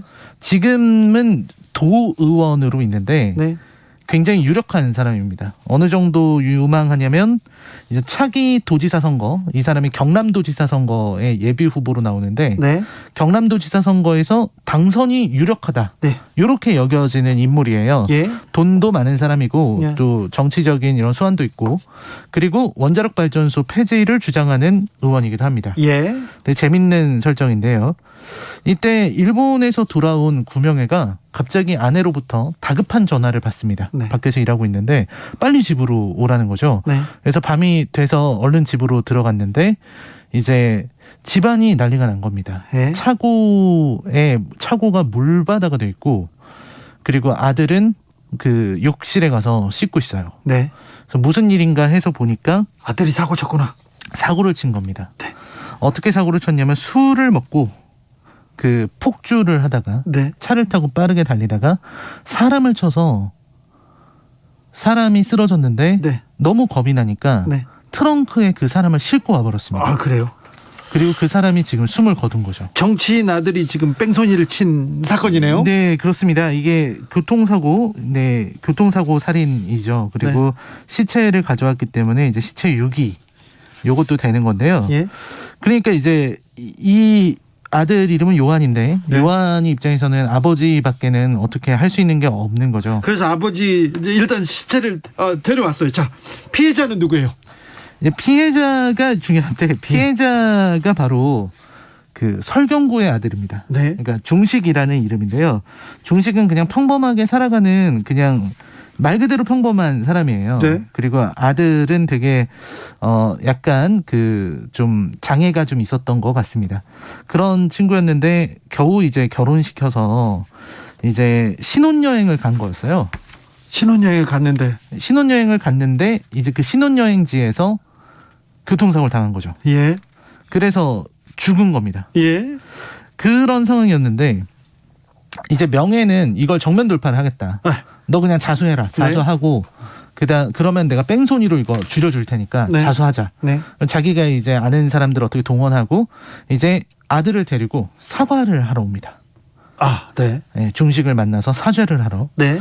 중식한테 정말 정중하게 사죄를 해요. 네. 잘못했다고 네. 고개를 숙입니다. 근데 이 아버지 이 설경구죠. 중식은 그 죄송하다는 그 명예를 보고 이 사람도 아들 아버지잖아요. 네. 그러니까 처음에는 막 화가 났는데 그 어떻게 뭐 심하게 하질 못해요. 예. 다만 이제 중식이 궁금했던 건 며느리가 어디를 갔냐는 겁니다. 네. 왜냐면 신혼여행이었는데 네. 남편이 죽은 거잖아요, 아들이. 네. 네. 근데 며느리도 같이 있었을 텐데 며느리가 없어졌다. 네. 그래서 지금 이게 문제가 생기게 되는 거죠. 근데 예. 마침 그 자리에 있었던 그 요한이죠. 예. 그 아들을 죽인 아들이죠. 예. 그 친구는 설경구 그러니까 중식이 이렇게 막 울고 있으니까 그걸 보고 씩 웃습니다. 아이고. 그러니까 이 사람이 정말 눈이 뒤집혀서 달려들고 막 이런 일들이 벌어지게 되는 거죠. 네. 그래서 요 뺑소니 살인 사건인데요. 여기에서 이제 이야기가 되게 심각하게 돌아가기 시작합니다. 일단은 그 정치인인 명예는 이 사건을 단순 뺑소니로 만들어서 이 살인 사건을 어떻게든 덮으려고 하고 있는 거고요. 예. 그 다음에 중식 입장에서는 이 사건이 어떻게 됐는지를 찾고 싶은 거죠. 알아야죠. 또 며느리는 찾아야 될 거 아닙니까? 네, 그 며느리가 모든 것을 알고 있기 때문에 네. 명예 입장에서는 이제 사람들을 시켜서 아는 이런 해결사 이런 사람들을 불러가지고 며느리를 먼저 찾아라. 네. 찾아서 필요하면 제거해야 된다. 며느리를요? 며느리가 모든 걸 알고 있을 테니까요. 예. 그러니까 예를 들어 이런 상황입니다. 그렇죠, 그렇죠. 교통사고가 났는데 네. 분명히 내 남편이 살아 있었는데 네. 저놈이 트렁크에 싣고 가는 바람에 죽었다. 네. 만약 거기에서 그 구급차를 불렀으면 살았을 텐데. 그렇죠. 이런 식의 증언을 하게 되면은 위험해지니까. 그러니까 찾아야 된다. 며느리를 찾아야 된다. 네. 그래서 이제 며느리의 행방을 찾는 이런 이야기가 벌어지게 됩니다. 네. 내용이 되게 무서워요. 예? 이제 며느리를 실제로 이 도의원이 찾아내서 협박하고 이렇게 진행이 됩니다. 근데 네. 죽이려고 했는데 며느리는 그날 본 게 아무것도 없었어요. 사실 그날 같이 있을 거라고 생각했지만 둘이 같이 있지 않았습니다. 네. 며느리는 그 생활이 싫어서 도망가려고 했었는데 뭐 그런 상황이 있었던 그래요? 거죠. 자, 이 작품이 말하려는 주는 메시지는 뭡니까? 네, 지금 시간이 없기 때문에 다 설명은 못하겠지만 이 영화가 얘기하려고 하는 거는 이제 어떤 이런 상류층의 이게 우상이잖아요. 네. 그러니까 각자의 우상에 대해서 얘기하고 있습니다. 그러니까 아들을 끔찍하게 사랑했던 설경구의 입장에서는 네. 아들에 대한 사랑이 자신의 우상인 거고요. 그렇죠. 그리고 명회는 그 존재 자체가 우상인데요. 정치적 이상 뭐 이런 것도 있지만 이 제일 중요한 장면이 마지막에 집에서 가스 폭발이 일어나서 네. 명회가 얼굴에 큰 화상을 입어요. 예. 그래서 말을 하지 못하게 됩니다. 예. 그러니까 말을 하지 못하는 게 어느 정도냐면 그냥 발음이나 목소리가 아예 안 들리는 수준이거든요. 네. 그런데도 그 사람들 앞에서 연설을 합니다. 아이고. 아무도 못 알아듣는데 연설을 하고 사람들은 그 모습에 감동을 받아요. 그래요. 왜냐하면 저런 어떤 역경을 이겨낸 어떤 정치인이 앞에 나와서 잘 들리지도 않는 소리로 연설을 하니까 네. 그게 이제 감동적으로 받아들여지는 거죠. 네. 그래서 그 스스로 그 자체로 극장의 우상이 돼버린 한 정치인의 이런 삶을 보여주고 있습니다. 네. 그래서 여기에서는 굉장히 많은 그런 술수들 이런 것도 나오고요. 그래서 결국 이 영화가 말하고자 했던 거는 사실 아무 말을 해도 정치인이 아무 말을 해도 무슨 짓을 해도 다 떠받들고 이렇게 우상화하는 이런 것이 굉장히 위험하다라는 메시지를 전하고 있는 게 아닌가라는 생각이 들었습니다. 라이너가 또 골랐으니까 또 궁금해집니다. 네. 오늘은 라이너가 선택한 이 정치 시즌 시작하면서 선택한 우상 들어봤습니다. 오징어 게임은 어때요? 어떻게 평가하십니까? 저는 오징어 게임에 굉장히 비판적인 입장입니다. 저도 1편 보다가 뭐 접었어요. 네, 좀 굉장히 아쉬운 부분들이 많았고요. 네, 못 만든 드라마였다고 생각합니다. 그래요? 네. DP는요? DP는 아주 훌륭했다고 생각합니다. 네. 저도 비슷합니다. 네. 근데 오징어 게임에 왜 전 세계에서 그렇게 열광할까요? 이제 이게 일본식 배틀로얄류, 일본식 어떤 도박 살인 게임의 어떤 레퍼런스나 클리셰를 잘 활용해서 이런 장르들이 항상 늘 나올 때마다 인기들이 좀 있거든요. 예. 그런 것 같습니다. 알겠습니다. 크게 평가하지는 않으시고. 예. 단호한 라이너의 평이었습니다. 영화계에서 라이너가 엄청 단호하다고 독설가라고 막 하더라고요. 이렇게 좋으신 분인데 이렇게 생각합니다. 자, 오늘은 시사회. 오늘의 작품 우상이었습니다. 라이너 감사합니다. 네, 고맙습니다. 주진우 라이브 여기서 인사드리겠습니다. 오늘 돌발 퀴즈의 정답은 1번이었습니다. 청약통장이었죠. 청약통장 아시죠? 저도 가지고 있는데. 자, 저는 내일 오후 5시 5분에 주진우 라이브 스페셜로 돌아오겠습니다. 주말 잘 보내시고요. 네, 추석 연휴가 끝났으니 그 추석은 이렇게 멀리 떠나 보내셔야 됩니다. 자, 지금까지